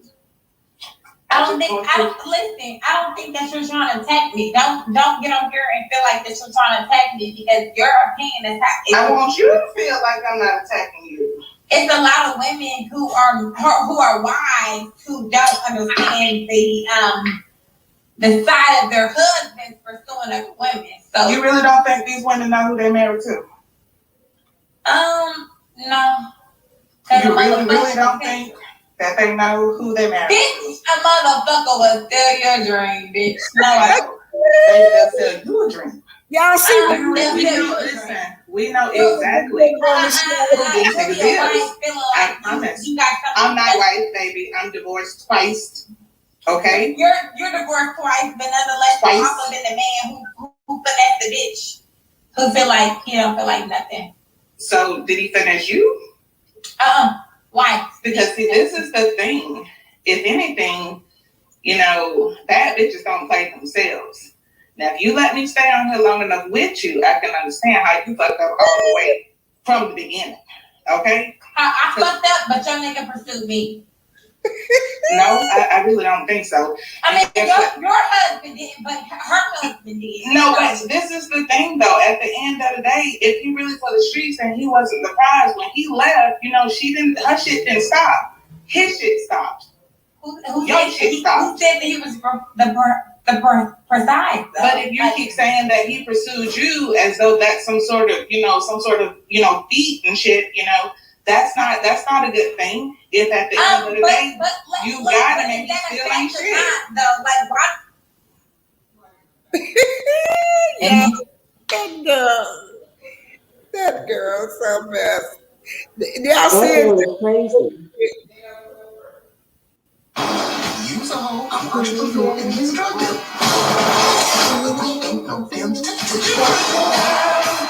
What that was? That wasn't me.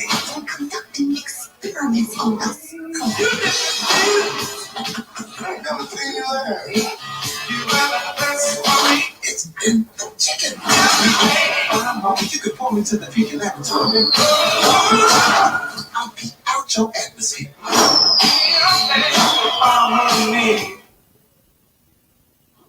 The right mattress makes everything clear. All right. Exactly where my password is. The right mattress matters. We'll find yours. Get to Black Friday now. Save $500 on Kevin Freeze mattresses and get a $300 gift. Mattress Firm. So yeah, Montel, I have to give it to you. You tried it, but you're delusional. $1 million for Big Bug Roach. He got a lot of anger in him. Look at him. You peasant, you good for nothing. You a hood. Yeah, I can't marry you. You can't even make no money for me. Y'all know he told Queen Lashiva the kind of woman he makes is the one that's going to protect him. The kind of woman that he needs is the woman that can go out there and make money for him, you guys. You peasant, you low life. He's angry. Now he don't call this woman all this. You are 15%. You're not marriage material. All you worth. He never talk about her worth. All he talks about is what she can do for him in bed. She is indeed a sexual slave. She is indeed his bed bug. His bed wrench. That's what she is. But he's got a lot of anger in him. And his anger is because Mel is gone. My money making Mel is gone. You can't get out here and make this money for me. That's why I call you a peasant. That's why I call you a lowlife. You beneath me. And now he want the network to look at her with some value as $1 million. Then you got this baby by me, but God doggy, you're not instilling nothing into my son. My son, my son, my son. Y'all know that she separate little Knox from that beautiful Paris of hers. It's always my son. It's never your brother. If she can help it, all she will have is just any kid by my tail. That's why she included Melody Kids plus Lil Knox, left Paris out, because she just want what's part of her by Martell.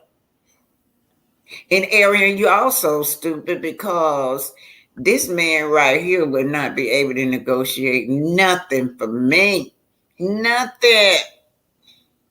Y'all, this man asked for $1 million for this bed bug. What would she bring to the table? Y'all just saw an example of who she was. What can she bring to the table besides turn her hair from side to side, y'all? And bring a crying little baby on the show that's beating the hell out of her. Being a little boy on the show that's beating her up, pulling her hair. Speaking in tongues, as my other co-blocker will be saying. He said, and then she'll translate it. Well, he said, hello, y'all. He said, "Good morning, y'all." Yeah, that's what she do, y'all. But you know what? He's angry now. He can't make that money. He's tried to put a book out. He's tried to put cooking shows out. He's tried to put wine out. He's tried everything. He even tried to solicit another housewife from another show, thinking that would bring him income in. Nobody can bring income in for me. You're not male. You're not male. Where my mail at? I need you, Mel. I need you to make money for me. He laboriously thought that money was going to be forever. Mel was out here working like a Hebrew slave while he was taking the money out of the marriage account, trying to impress women.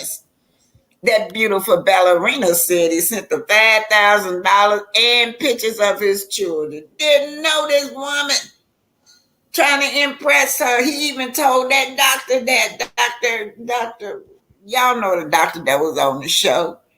He said he did it to impress these women and that it make him feel like a big man. Money that he didn't even get out there and earn. While Melody was working her butt off, everything that Melody was doing, he was out there playing in the field.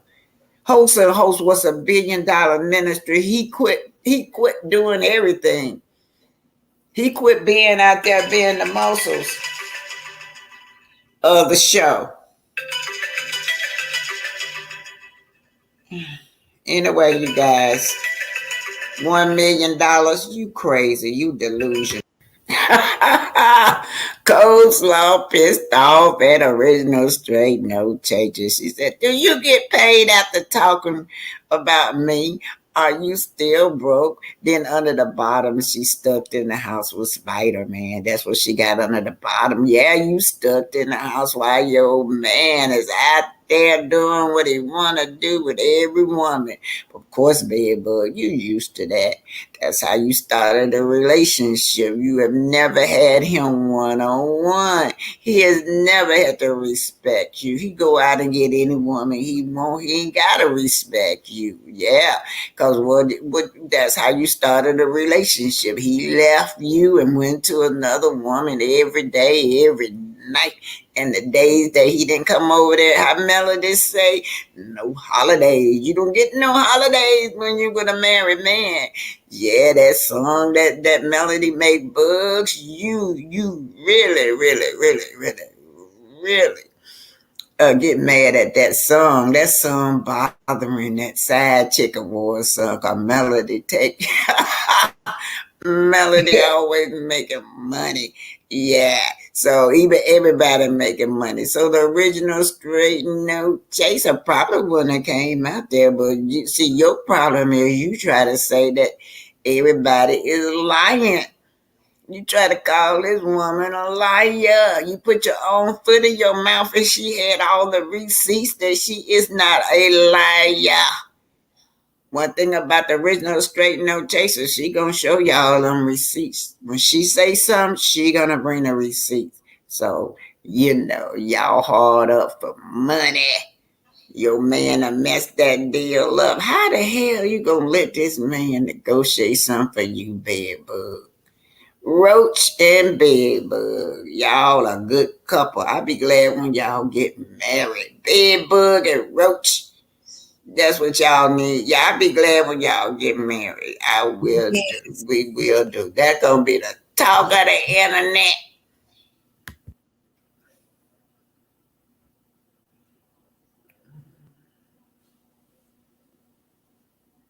I guess that's it. I didn't put jokes up there. Oh, all right, y'all. We can talk about it. I guess I pull it up there tomorrow.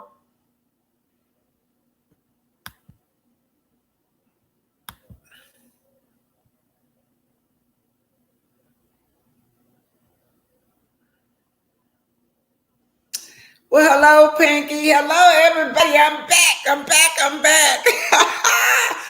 Woo, Lord have mercy. That girl right there. What was she? $1 million? What the hell he thinks she is $1 million? Oh my God. What would she bring to the table? Y'all saw what she would bring to the table? Nothing. She ain't even worth $1.50 the coleslaw cost at a restaurant that you at one of them hole in the wall restaurants. You know how you can get it for $1.50? She ain't even worth the coleslaw there. So, coleslaw is $1.50. She ain't they can give her $1.50 to be on the show, but she shouldn't be on the show, period. If she get on the show, I don't know. I don't know. And I'm still in pain, but I don't know. But I'm talking out of my head, I think I know. That is hilarious. $1 million. You saw the interview with Nene Leakes. Nene Leakes said Yes, I did. Yes, I did. they I saw that yesterday, and then I was watching the one. I did the one this morning about Montel talking about getting her on the show for that $1 million. I'm thinking, you can see he's delusional too. This man and lost his mind, literally lost his mind allegedly, since Melanie dumped his rusty butt. He had lost his mind. I don't know She's what's wrong she's with him. speaking to you. Cecilia Roberts speaking to you. Oh, hi. Thank you, Cecilia. Thank you. I was late because I was getting this here put on here. It was putting this here on me. Because I Well, said yesterday. y'all, this girl really think that Martell is all that? Where's her mother? Where are the ladies? She got mothers, she got sisters, she got aunties, she got grandmothers. Where are these people? Why aren't they talking to this girl? They don't show themselves. If you ever notice, have you ever seen anybody come on the show, on live coming back at us saying anything about? They don't want nobody to know that they related to her because she is absolutely a fool walking around with two legs. She is crazy, delusional, and don't nobody want to be part of her family because she's so proud to be a side chick. She acts like it's the best thing coming to be a side chick. But I tell you, she needs to go back and let somebody raise her because and Martell and lost his doggone mind. He want to be seen on TV with her. He got a little desperate. He really don't want to be seen. Desperate. He is desperate. He got a little desperate because wasn't anything working. Everything he threw, any kind of business deal he throws at you don't work. But let me tell you what would have worked for you, Martell. A physical fitness training program. You got to do stuff that's gonna work for you. You love to go out and work out. You could have did that. That would have been successful for him. They make a lot of money doing that. Right. There is success. Succeeding too says she want to give her thoughts in 10 minutes as soon as she get off her conference call. I saw that. Yeah. But Martell is desperate. When I say desperate, he's desperate. He's hungry. When a man has gotten now, you can tell he already hit the bottom, right? He's at the bottom because he's doing things that don't make no sense. When he was with Melanie, he looked like something. This was terrible. You sure do. 10 years. And you know what I thought? I said, you mean Melody dressed him too? That's beautiful. She even had to dress him. He was dressed. He kept his face, even his head. I was looking at his head, and I said his head looked cleaner when he was. Now you can see that shape, the fuzz coming in, and his hairline started all the way back in the back here, receiving hairline. Right. And let me read for BC Jones say her mother was a side chick allegedly. And you know what? She said it herself. She said all her life she see women with, that's the first time I heard that statement, spin around the block. So that's what she said. Well, you know, the spin. I don't know. Anybody know what spin around the block means? She said her mama, her grandmama, all of them spent around the block. So I just gathered they were people that, they kept taking these married men's in. I don't know. That was my interpretation. But somebody put in what do spin around the block mean? Because she said it. She said her mama, she saw her mama, she saw her grandmama, she saw her aunt, all of them spent around the block. I never could figure it out, but I just thought she was saying that they mess with married men. That's what I thought. And they kept on taking them back. You know, her mother was a sad chick too. But you know what? That would make sense. Trending at some point said, I don't know what Aria meant by spin around the block.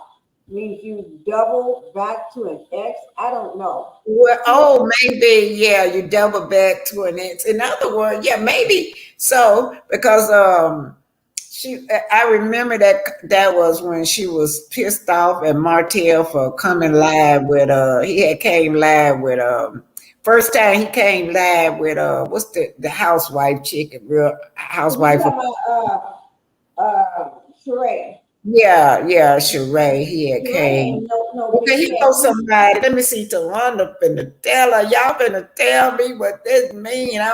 She said Trina said double back to an ex. And let's see what she says. She says spin around the block means going back to someone who kicked you to the curb for somebody else. Oh, so yeah, that makes sense. And then they have to do it if they're a married man too. That's true. But Yeah. she was kicked around the block. I guess she was kicked around the block when he had Melanie and refused to leave Melanie until Melanie decided to kick him to the curb. And then with Sheree, and then with Belinda, and he had some other young person in Atlanta. I never found who that was, but now he's back again. I guess she's been kicked around the block so many times. She just expects to be kicked around the block. But do y'all know I've never seen I see Martell with other girls, but I never see Martell with her. I'm talking about like out in Huntsville. Right. He don't want to be out with her. You never see him with her. He sneaks and be with her, or he try to take her somewhere where nobody don't know him. But at night. Yeah, but as far as it just you seeing him with her, that he won't do that. Yeah, but you know what? On that live they did after that commotion with the arrest allegedly, that was his first time ever being seen with her on the live. Wow! Look what this say. Tawanda say.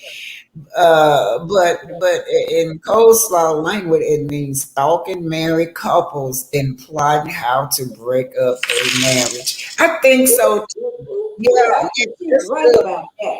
Renetta Elliott, thank you. Okay, this for the book now. All right, y'all make sure you put your email on. I'm gonna get my book. Hold on, put your email on there.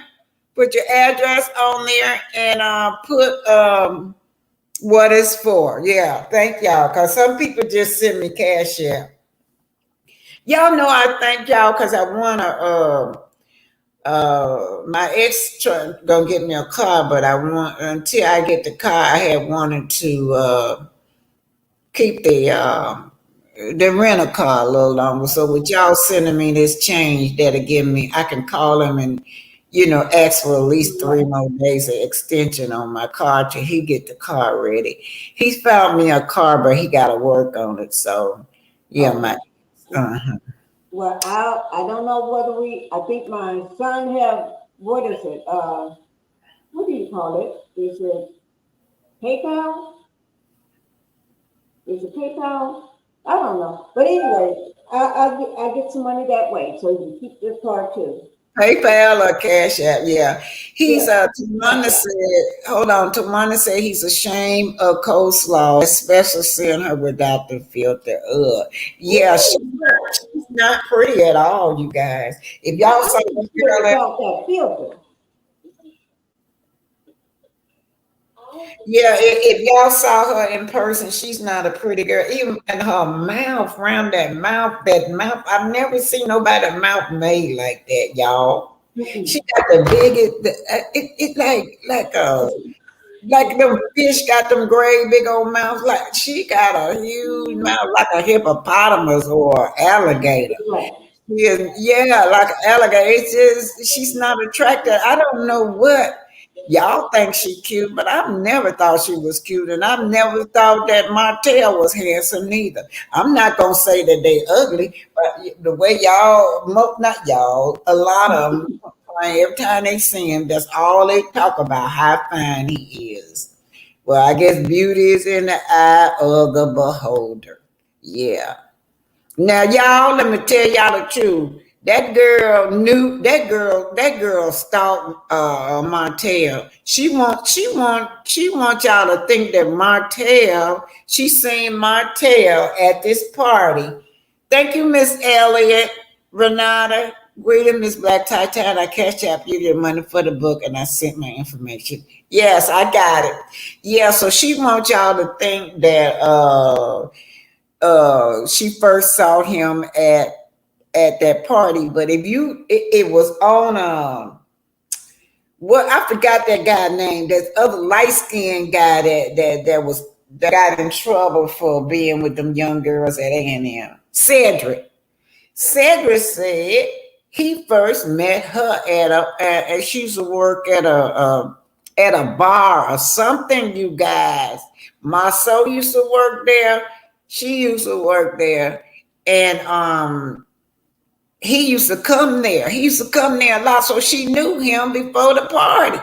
And anybody that's in Huntsville knew who the host was. They knew that you could not say Melody without Martell here in this city. This girl knew who he was. Are you still there, young lady? I'm talking to you, Pinky. Pinky, you muted. Yeah, I'm muted. I didn't know I was muted. Yeah. Okay. I'm just talking away and nobody can hear me. She said I was about to say who are y'all. Now trending, I don't mean, just a figure of speech. Most of these pygmies. That's what y'all call them, pygmies. Yeah. Pygmies. I better clear that up because y'all finna get on me. I better clear it up. Yeah, the pygmies. Yeah. Yeah. I never thought Martell was attractive. I never thought Martell was attractive. I agree with Liz Casper on that. I have never, from the day one, from the first episode, I never thought he was attractive. He reminded me of a fool long time ago, but I never dated him. And I couldn't stand that person because I couldn't stand their eyes. They had the devilish eyes to me. Okay, let's see what she say. Her girlfriend Dana spilled those beans years ago. Yeah, Dana. Y'all remember? Oh, I couldn't remember her name. Thank you, Tawana. Y'all remember that when Coleslaw don't she got a hard head. You remember she was taped before when she was on that phone with Dana. That's how it came out that this man was on the down low. Because they were on that private conversation, yeah. And Arian and her talked about him being on the down low. Yeah, on the down low. He feels so much understanding for CK. Wait a minute, what you say? You think that's why CK and him are so friendly? Coleslaw kept Tawana said Coleslaw kept approaching Martell at the sports bar and he kept turning her down. Yes, that is the real truth. That is the truth. But she gonna come out with this story. Yeah, he kept turning her down. Yes, and he kept telling her he was married, y'all. And this is what Cedric was saying. Cedric was there. Cedric was telling the truth. Yeah, the truth will come out. You can't hide. You can't hide no truth. Oh well, hello, Cecile, and hey. Hi. I couldn't get on that conference call fast enough. I'm so glad I work from home.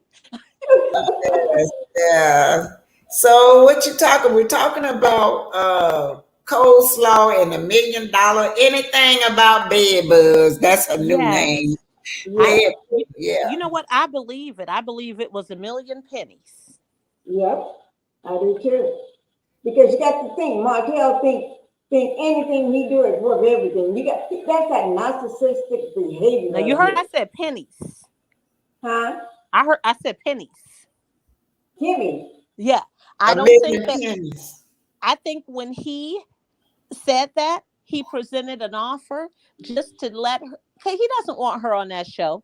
He Yeah. presented an offer to make it seem so he could still wave that carrot in her dumb face and And say, she you know believes what? everything he says. Correct. I told him, you know what? We're worth 1,000,000. You're worth 1,000,000. And, and pump her up when she know that she not even worth a quarter.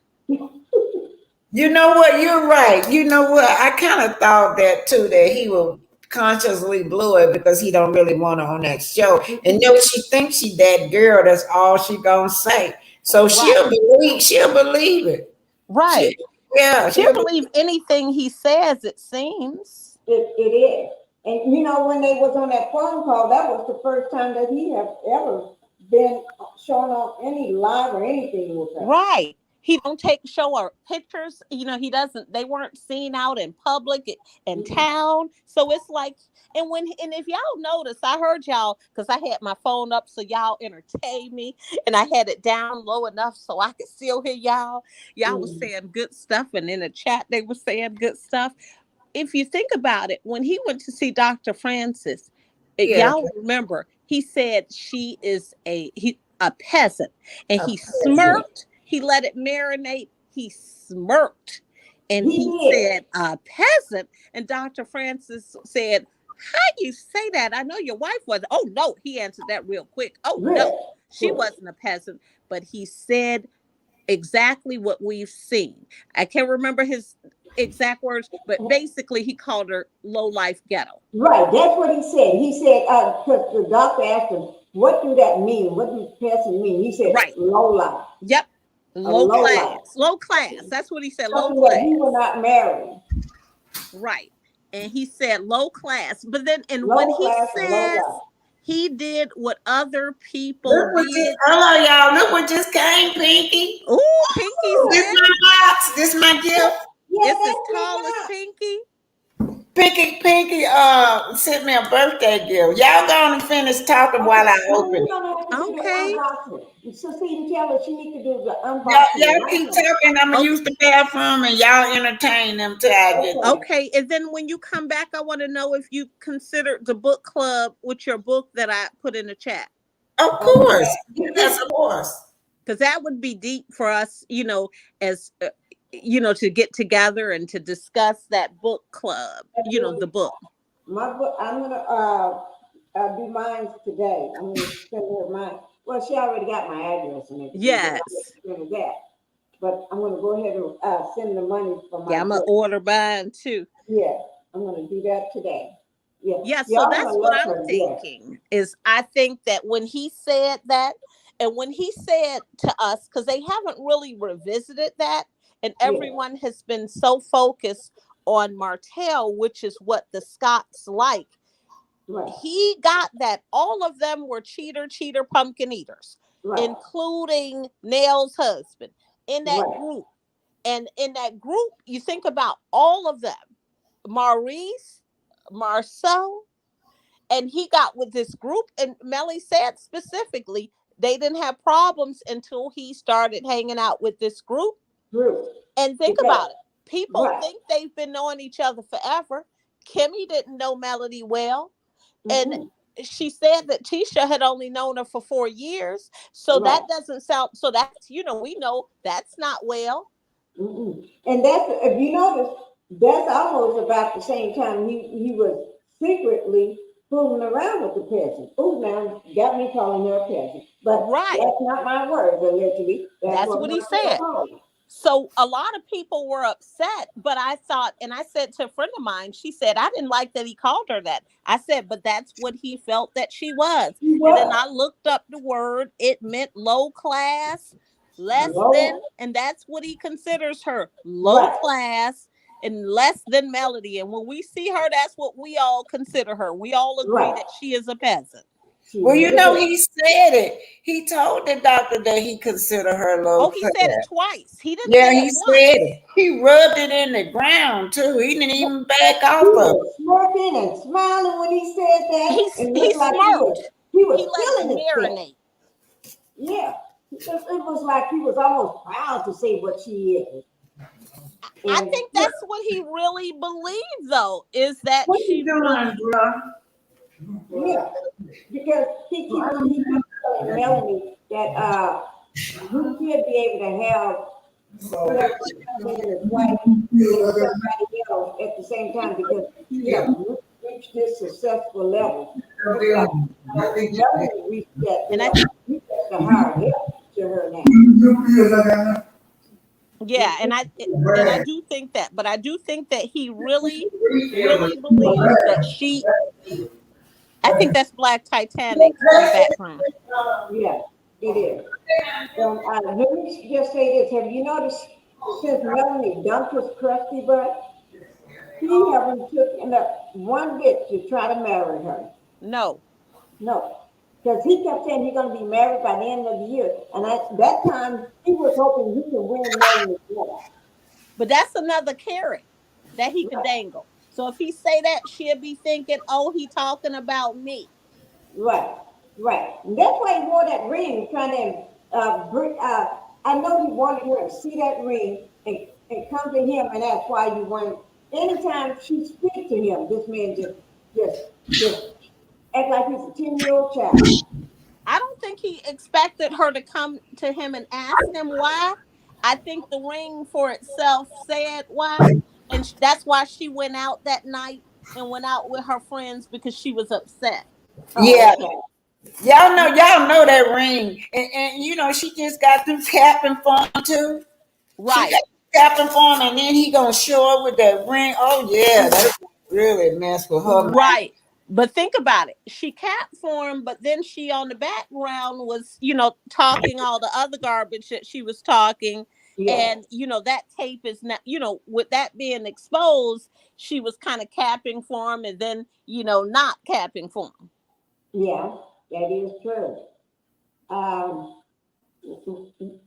just waiting on you to open your gift. I'm opening it. I'm opening it. I'm cutting it over. Y'all keep on talking. I'm gonna let y'all see it when I get it over. Okay. Hey, how do you make this whole? I want everybody to see it. How you do that, Pinky? Just to turn y'all up and just make one screen for a minute. What did you push? Oh, me? Yeah, you make the screen whole where y'all two not on. I just want to show people my gift. Oh, you go down to going across your board at the bottom, right up under where we are. It should be, you see some little pictures, and you'll see one. Click on the image that you want to click on for right now. Okay, all right. Okay, y'all done. I'm still. You sure got it in here good. It should be a picture, a little avatar-looking face, a gray-looking face. Let me see. I'm gonna see if this will do. I'm just gonna click this on, see if I come back up and y'all leave. Don't leave out of here now, Miss Black Titanic. I'm scared. I don't know. I'm scared. I might. No, you're not gonna mess it up. And if you do, what you say, push? What you say, push, Pinky? Okay. At the bottom, you're gonna see a lot of little boxes with different ways you want to present your screens. Pick one that's just showing one person. Okay. The biggest person be you, and we can be the two. Yeah, that's perfect. You did it. You got it.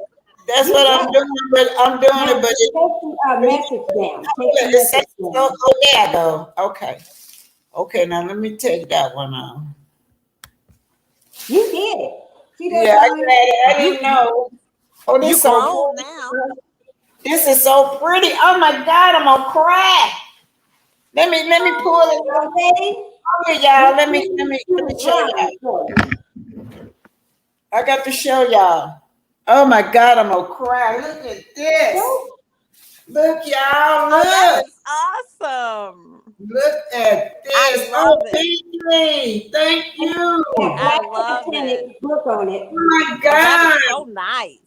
Look, That's you made of guys, look what candy she for got me candy. for my birthday. Oh, it's going on the wall. Roll it up a little so they can see the bottom of it. That is very nice. Can y'all see the bottom? Yes, that is very nice. And you can put Y'all up see? on your wall because I Yep. have a couple of things Now by I see that. Oh, that, oh my God. Thank you. This is the best gift I've gotten. Thank you. That is so that can nice. be your background. You can put that behind you. So Yeah, whenever I you know. all the shows. I'm gonna put it up when I gotta put it up. And she even got my picture on. Y'all see this picture right here? Y'all didn't know this, but I used Oh, to do we it. saw it all. We saw the book. We saw you. We saw all of the methods of Yeah. payments. We saw the Cash App. You know, I can Everybody see the send some love. walls. Send some hearts for Black Titanic. Fill the room with hearts. Everybody in the chat, send them hearts to Yeah, Black you know, Titanic. that picture of me, y'all didn't know I used to be a dancer. I You used were to like, teach. That's a dancing outfit. Yeah, I you used to know, teach dance. You was trying to get your man looking all hot like you that. were like Maya Angelou. Yeah. That's my favorite author. I've read all her books, and in Heart of a Woman, she talks about her being a dancer and living next to Billie Holiday and how she wore more Yeah, feathers than an outfit. yeah. I'm a street dancer. You know, I'm not no, street dancer. Street. Thank you, You talking Joanne. about? She wasn't For the trained heart. either. That was just something she did to Yeah, make ends meet when yeah. she was living off of, Yeah. when she had moved from living on the boat when her son got older. And, Yeah. and you know what? When I got it, it comes in handy when for the hood. When I got like the last 3 years of my life. I went up to the schools, to the colleges, and recruit dancers from the colleges. Yeah. So they'll come out and teach the children how to dance in the hood, and then in order to be on a dance team, because we go out in competition, they have to come to my Black History classes. So that's That how I is get them to come to awesome. Black History. So that dancing came in handy, but I don't dance anymore. And then to the little bitty kids, we wrote children book. Y'all didn't know that, but we got a book called Hickory Hood Village that I Okay. yeah, the children wrote the book. It's about an old lady who has got superpowers, but because she got Alzheimer, when she try to do spells, she get them all messed up. Oh, okay. It's called Hickory Hood Village. So I Now, wrote now that. you I wrote Awesome. that go back in to the 2000. bottom. Huh? Go back to the bottom and click where it say 3. You Oh are yeah, I forgot y'all. Yeah, I'm sorry, y'all. Oh, that's okay. I forgot about y'all. I'm just Oh, sitting that's okay. We were here. just, and Cecilia says she loves Maya Angelou and she's read all her books. So, Cecilia, I have to tell you, so Maya Angelou used to come to Chicago every year, and I got a chance to see her at a church she used to visit. I got a chance to see her prior to her passing. And I was surprised. I read her first book when I was in sixth grade. And I told my mom, I said, I went to a garage sale. My mom was like, a garage sale? She's thinking, what did you buy? I bought a book. This neighbor, she is older, and she had these books, and that was one of them. And, the book was probably a little mature for me, but I did read that book, and that's when I became a fan of Dr. Angela. Yeah, I love her. Do y'all know I did a poem called I Rise for Melody. And I did it, and I had Melody when she had went on vacation in Jamaica. So while she was out there in the water, I was doing the I Rise poem, and the next day Tisha was doing it. That Oh pissed my me goodness. Oh my God. Tisha even copying off of Black Titanic. Yeah, she copied off of me. The next day, she can't talk. She's standing up there by herself trying to do the I Rise poem. Because I'm gonna have to play that for y'all. Because what You I do. did, that's how I used to escape my things through poetry and books. But Maya Angelou really is my favorite. But let's go. You just remind me of that. I'm glad you put this up here, Mister. Y'all, let's talk about this. I'm sure Miguel published got through to him to not to continue a business relationship with Hotel We because don't hear nothing about it no more. you see Have that. you heard anything else about it? I have Yes. not. And you know what, Miguel, he did say he didn't, he did say, because people had said something, were pretty vocal to him, but he didn't seem to care. But none of us really ever believed that. We know that was probably for show, because we know Martell wouldn't have been able to put together $100,000 Yeah. minimum to start that business. If you can't even spend $10,000 on getting your fighting for your kids, like you claimed you was, you definitely can't do $100,000. Right. And if he can't pay the electric bill and needed money to help him pay that electric bill, he definitely can't come up with $100,000. And he's moving from place to place, like somebody said on the TV show. Yeah, He's moving a lot. And like the young ladies say, yeah, his name is toxic. You do not want that attached to your business. Yeah, but you know what he wanted? He knew Martell didn't have but 2 cents. So he wanted to get on there. He plugged his business in. People Googled their businesses. There are women that said, oh, that these are nice suits, maybe, I can get this for my husband. So that's what it got him. It was just free advertisement for him. Right, that is true. Yeah. Yeah, so they even say Bolo. He even got Bolo on there. That's that. He sure did. Yeah, y'all know Bolo. Y'all know who Bolo is? Tell me who Bolo is, Cecita. Yes, from Real Housewives. Yeah, everybody know Bolo. Yeah. And I first saw Bolo on oh boy, what's her Miss Fox. Miss Fox. What's her first name? Vivica. Vivica Fox had that. I loved that show. She had that show about black. They were sort of like Chippendale, but they were all black dancers that she was. Did y'all see that show? I didn't see it, but I am going to see it now that you say that. I used to watch the show. Oh, it was good. There was some fine looking guy, but Bolo stole the show. That's the first time I saw Bolo. He was on that show, and all those dancers on there could dance. You hear me? All them guys could dance. Yeah. Yeah, but Bolo, he was the main attraction. Ooh. Yes. I wonder why they didn't renew it. I think she did 2 seasons of it. Maybe that's all she wanted to do, but it was great. I enjoyed it. Yeah. I heard y'all talking earlier. Carlos King doing. So y'all were talking about the recording earlier, weren't you? I talked about a lot of stuff, but I don't think I was talking about the recording. I was talking about in history, the history of when I was in Detroit. Not that part that you said. I think that was the recording. Okay. You were talking about the part of that recording where he talked, where Marceau asked about kissing somebody. Oh no, I hadn't talked about that yet, but let's talk about it. Yeah, I want to know. My dream, man. Y'all saw that? Did y'all see that on Anthony? Oh my God, Anthony, it's getting deeper and deeper. This last one, well, my soul trying to distract.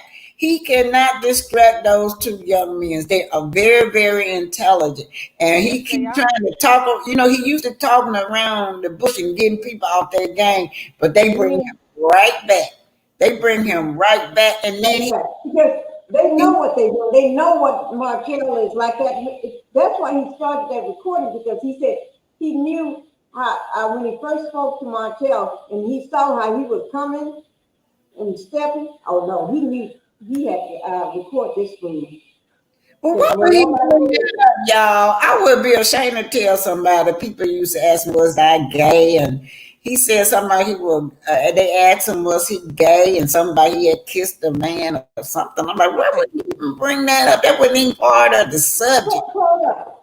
Well, that's what made it seem odd because it was kind of random, because that right. was kind of the analogy that he was using, which but if you notice, they all communicate that way. He doesn't seem to get anyone with that style of communication. There's never a person besides Tisha that is listening to him communicate in that manner that is like, wow, Marceau, you're right. Even in the meetings, you think about it, Marceau doesn't say a lot in the meetings.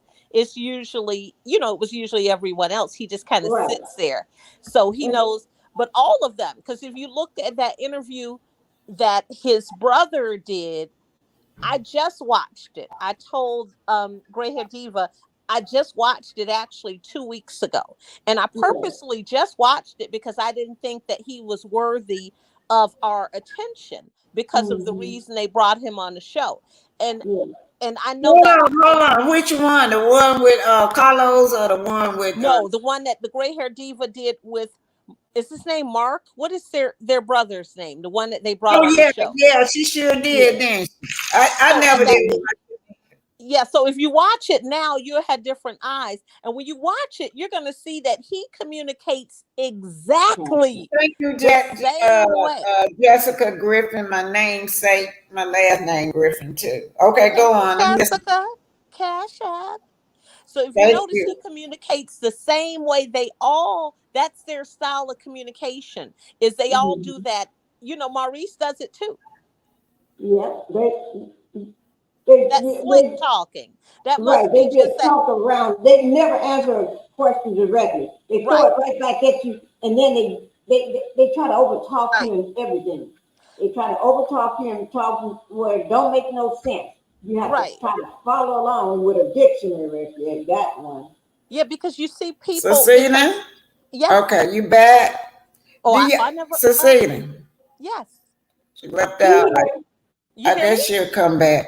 Anyway, you guys, I was thinking when I was listening to him talk to the two barbers, I was thinking that I couldn't sit there and listen to him. He's not a businessman at all. I've never heard a businessman talk like he do. He was not talking about business. He was not worried about getting those guys. He was still talking about that darn video. So let me ask y'all, what do you all think is on that darn, or what does JJ say, that gosh darn video? It's something powerful that's going to destroy Tisha's life, Marceau. Oh, is that what you did today? Yeah, y'all. I went. Let me show y'all this. I'm gonna put y'all on. I want them to see this. I went past. I was in Black Parking lot. Yeah, I'm gonna go ahead and do it now, Okay, y'all. go ahead. Go ahead. Trying to do the solo. Okay, you're doing solo right now. You're solo. Hold on. Okay. I want to see if you saw any Lamborghinis. No, I'm trying to show y'all that part where the barber was at. That's been ever since he bought the shop. He been playing on that side. Y'all, this is Black Lounge, y'all. Oh, no cars. No No Lamborghinis in there. Isn't that's that truck Marceau drives, isn't it? Right. It is. But no Lamborghinis. You know, she can't say Lamborghini. I know. What she say, Lamborghini? No cars. Do y'all see that part? That's the part where the barber. Right. They got infinity property up there, and they got the nerve to have a drive over there. That girl got all her MBAs and all her thing on the door, y'all. Wow. She got Tisha's got it. Letitia Scott, MBA, Now that's different. This girl don't make no sense. Because they don't usually put all that on there. You don't put all that. the barber, the shop. He haven't done anything. Look at all them cardboards up there. Nothing. Same flames up there. It was like this when they bought it, you guys. Look. This is the part of the barber room. Right. Yeah. Wow. Yeah. Oh, this is one, y'all. They ain't got no cars up there. Have you ever been inside Black Titanic? Yeah, I've been in there once. Even the plants But dead on the I outside. used to party in there back in the day. It used to when it be, was the other it used place? to be, yeah, they try to give y'all the impression that they built that. That was always a club. That used to be the hanging spot. Especially when we got off of work, we go to the club, and that part over there where the barber trying to rent used to be the dance floor. Okay. Yeah, over there. And then looked like somebody put up some frames. Now they put them frames up and was getting ready to make rooms out of it. They didn't do that. That was already up there, y'all. That's been up there for years. Wow. And then that part where Black is at, yeah, it was always like that. Where you got it's small on that side, just the bar and all that. Yeah. But so It yeah. looked real little. Yeah, it's small. That's why that side over there is supposed to be for the dance floor. And the you know how you can just have the bar where you can go sit at the bar and drink.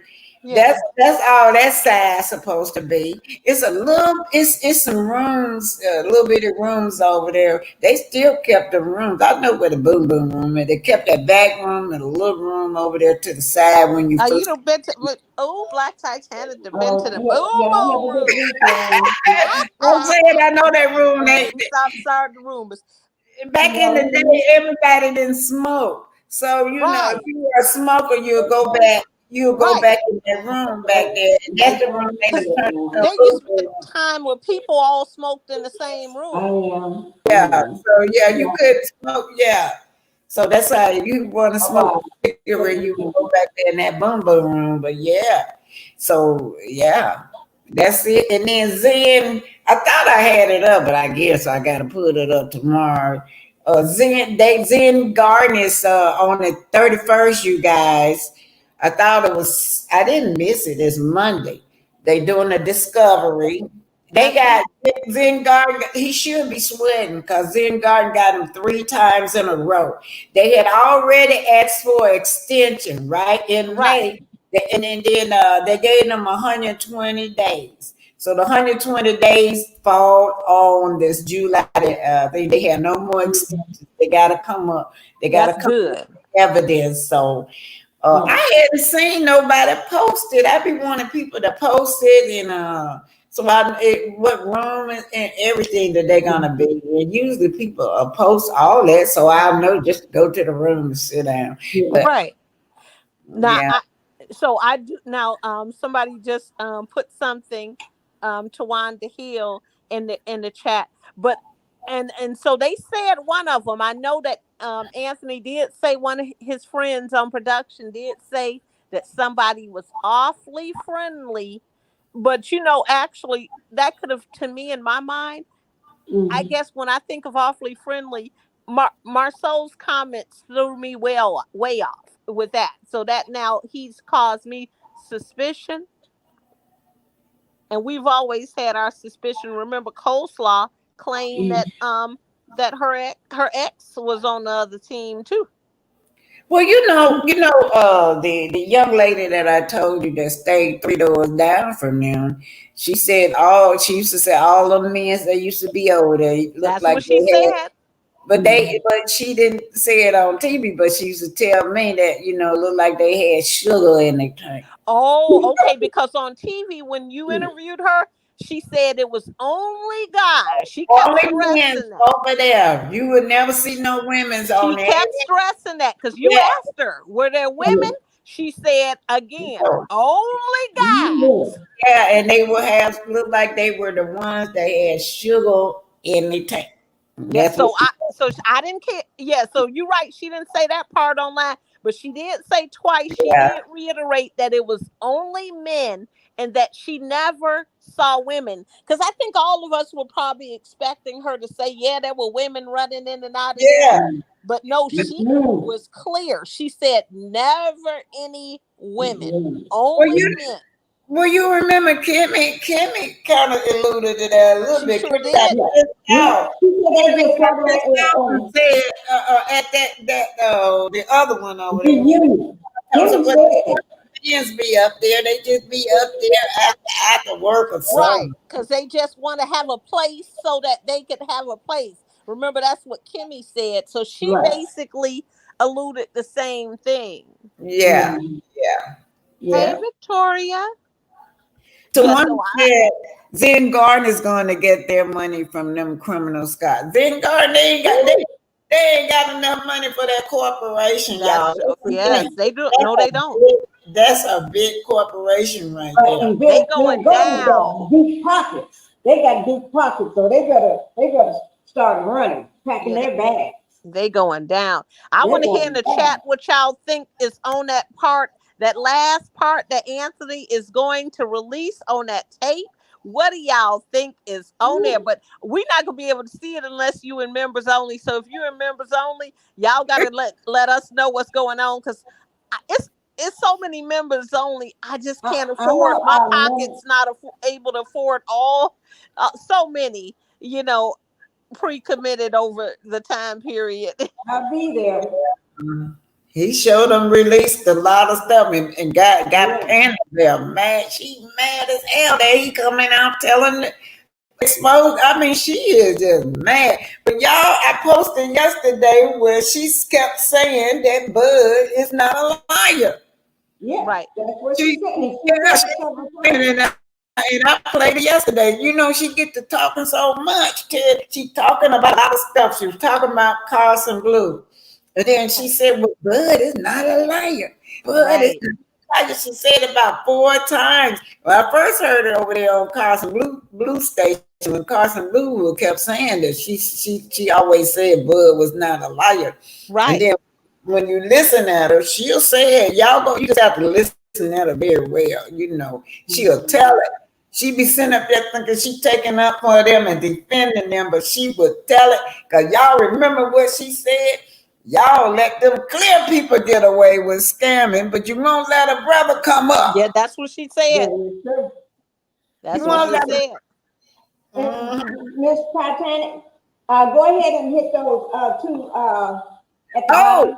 yeah, thank you for reminding me, y'all. Y'all have to remind me. I'm sorry, y'all. I'm just Okay.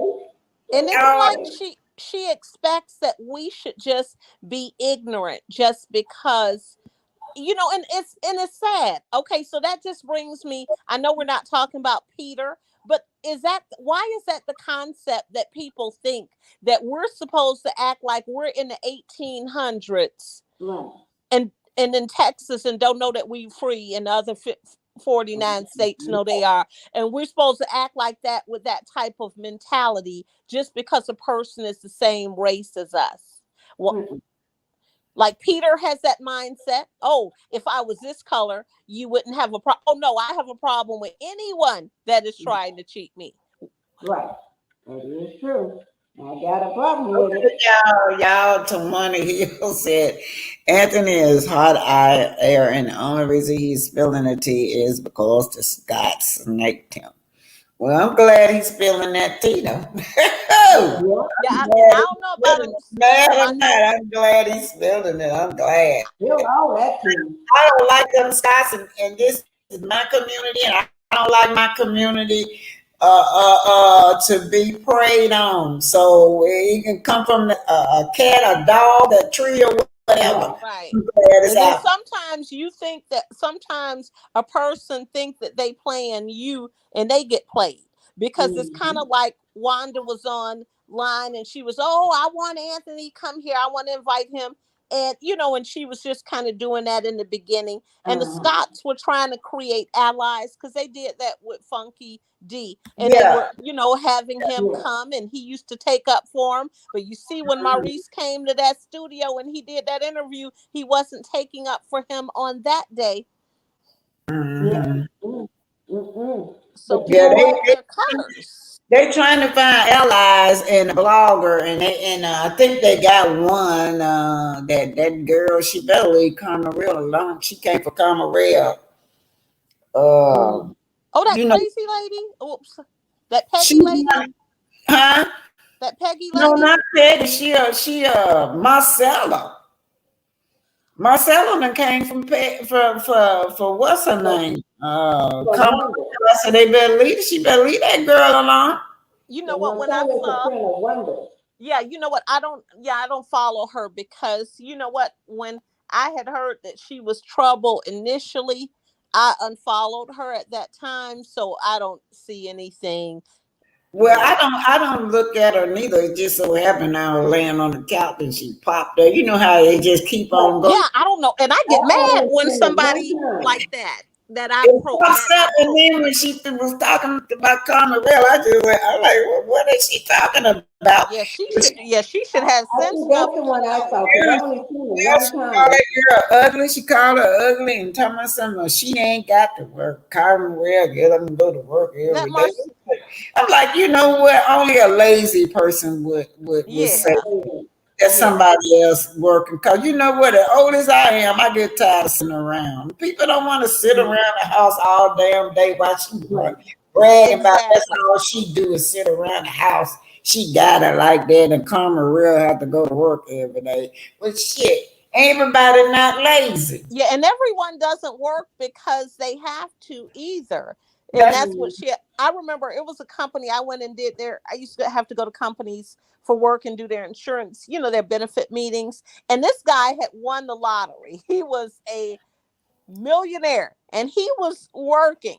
Okay. yeah. And then I went to another company, Borg Warner. They make all the cart parts. There was a guy, he used to save all of his checks.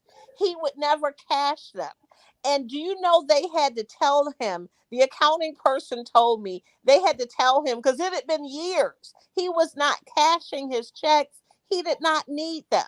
And this is someone that has a regular blue collar job, but he had a lot of money. He had a great blue collar job and he had all of those checks in a drawer. And they had to tell that man to cash those checks because he was messing up their accounting system. Right. Yeah, That is yeah. true. So I mean, and then I'm gonna tell you, wealthy people don't brag, y'all. Nope, they don't. They They don't. don't.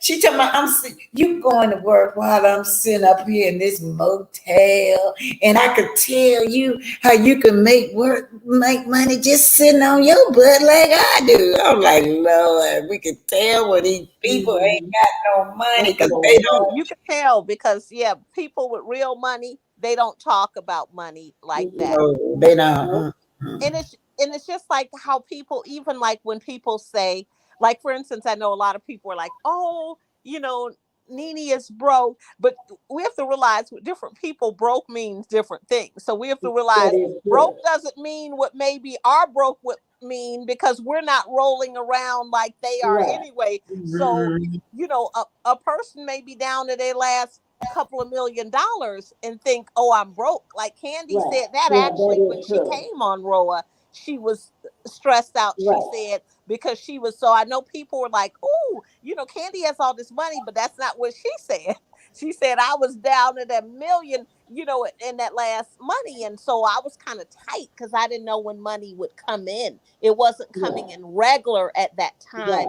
until she got Don Juan. And we know Don Juan didn't come from day one, season 2, season 3, or more. But yeah, I agree. Camerel would get her straight. Camerel sits on ready. She's Mm-hmm. very Yeah. that girl. You know what? I said she will make a good comedian. She Oh, will she put is a them. comedian. Yeah. She is a Yeah, comedian. I want to She's say, a yeah. comedian. She's an Hold artist. on, hold on. Live, laugh, and love. Welcome, all y'all content creators. Welcome. And she's talking to you, Cecilia. To them and put it up.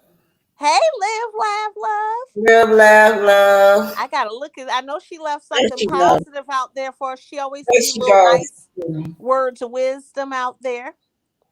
You Yeah. guys, I love, love, love, love. go. I gotta go, y'all. I gotta go take care, bro. Okay. Here, Okay. make sure he got his medicine. He keep asking me for his medicine. I gotta put it together. Okay. We enjoyed What this. is you all's weather today? It's 95, I 96 don't here. know. It's so hot. Feel like you ain't breathing when you go out there. That's all I can tell y'all. It is. Okay, you I think guys. I'm gonna we're do good now because I'm update. already home. I'm gonna do an update on zengarden tomorrow. I thought I had put it up there. I'm gonna go up there so y'all can see what it look like tomorrow, Saturday.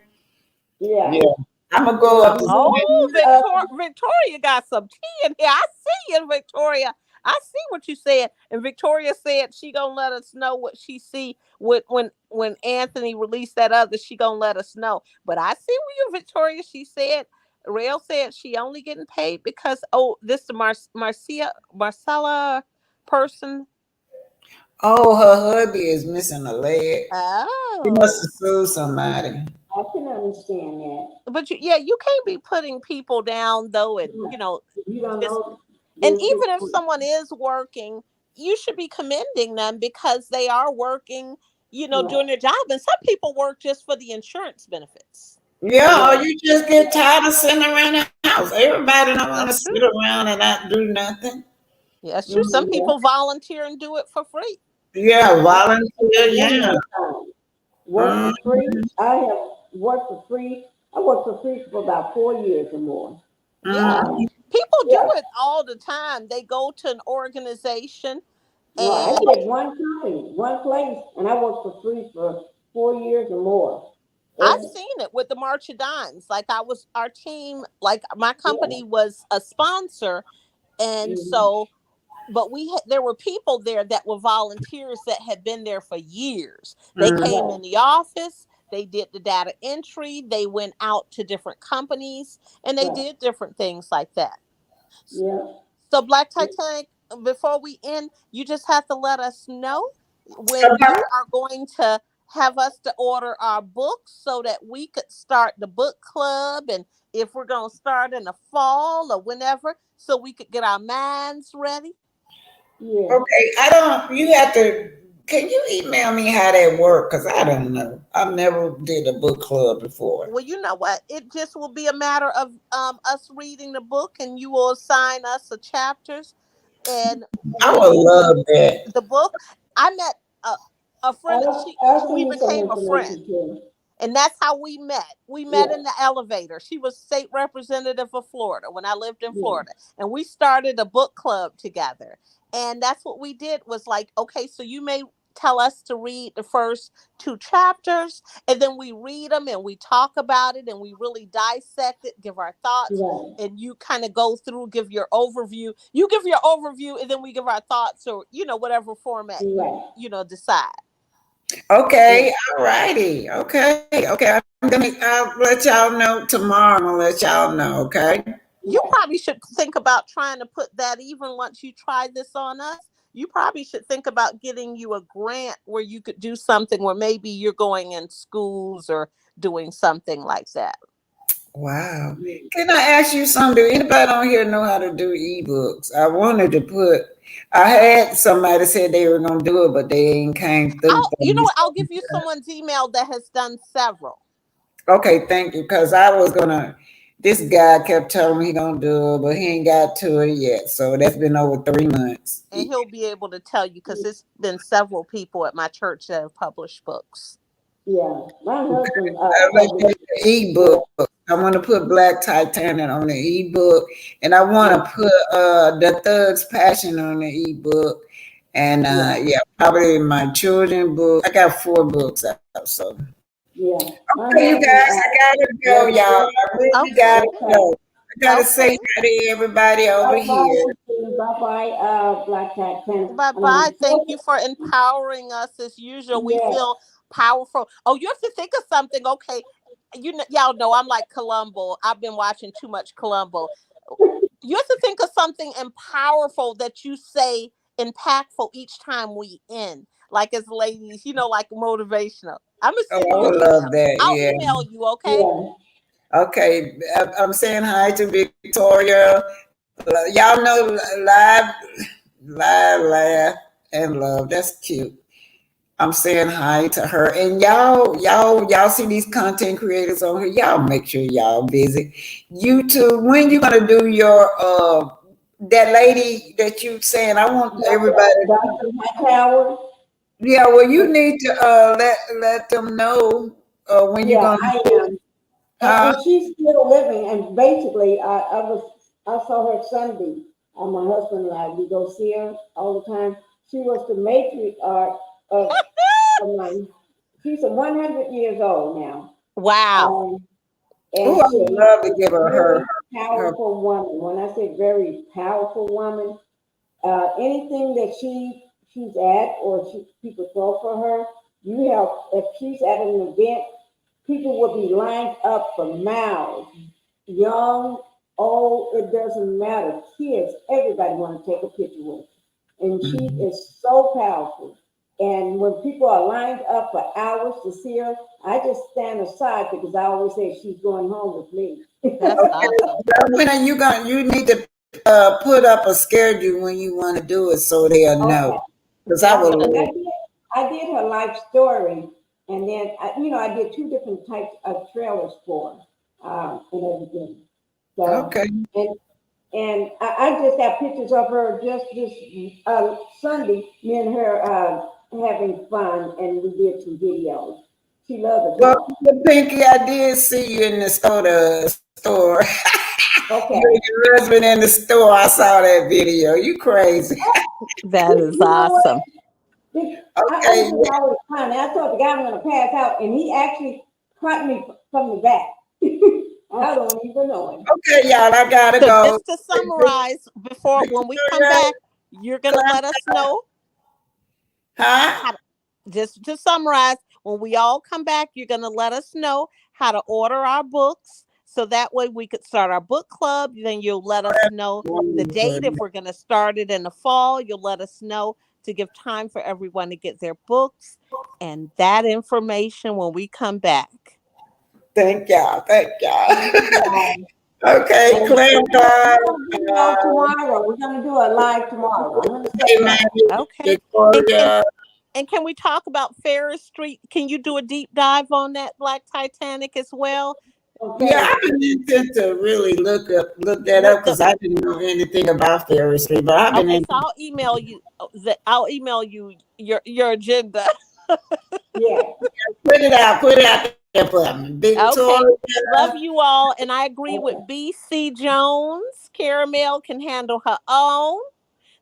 That person does not want to mess with her. That person may want to get. They all do say, oh my, I'm not gonna say that part, BC Jones, but yes, she don't want to mess with Caramel. She can handle, but she is a comedian. She says she's a comedian. She writes songs and that type of thing. She's She very is good. talented. I love listening Okay, to her songs. Rod Daniel, hello. I want to read this. Carlos Kings hire criminals and liars and uneducated folks except for Melody and Fletcher. Rod Daniels, Jessica Griffin, you're my namesake. I called to one of you. Y'all know Trina at some point. Y'all make sure y'all We patronize know her. her. We be over there. Julia Roberts, Cecilia, BC Jones, Misty, Impertentuous, Cecilia Roberts, Miss Renata Elliott, Linda Gamble. What's this? Joanne, somebody's cover. I'm just trying to say hi to everybody. Joanne, can I see her, Joanne? Oh yeah, Joanne. Jessica Stanford, Angelina Robinson, Liz Castleberry. You had Rod Daniels and May May. Yeah, I called them. Liz Castleberry. I think that's it. Renata Elliott. Thanks for the cash out, Renata. All right, you guys, I'm finna go. Okay, give our love to your We brother, love okay? Shirley Terry. Hey, Shirley. Hey, y'all. I'm just trying to get everybody. I don't like to miss none of my co. Oh, Valerie Eaglin. V. Gordon. Miss Locke. Queen Snyder. Queen Snyder been kind of quiet. Hey, John. Janice Washington. Pinky the Housewife. And I got everybody. Bye, y'all. Okay, All we right. love you. Bye-bye, guys. See you on Y'all too. the I'll see Y'all y'all. come back. No, tomorrow we're gonna have a live tomorrow, so I'm looking for everybody to Okay, show are up. you gonna do yours tomorrow? Should we Yeah, meet you? so y'all gonna be on there. Both of you are gonna be on my live. Show up for it. Okay, so I'll meet you at your place tomorrow. Okay, You gonna I think you just you want to do it about 10? Okay. Okay, you'll be available too? Is that yeah, I'll be available tomorrow Saturday. I don't have to take brother. No, everything We're closed gonna do tomorrow. it about 10 o'clock. 10 All Central right. Time or Yeah, Eastern Central Time. Okay. Okay, So Central. everybody show up in the pink house. Okay, we'll put be your on. Okay. schedule up. Put your schedule up now. Put it up Okay, I tonight. will. Bye, I'm y'all. gonna do it tomorrow. Okay. Okay. Okay, all right. Thank you guys. Love All right. you. Bye, Bye-bye. you.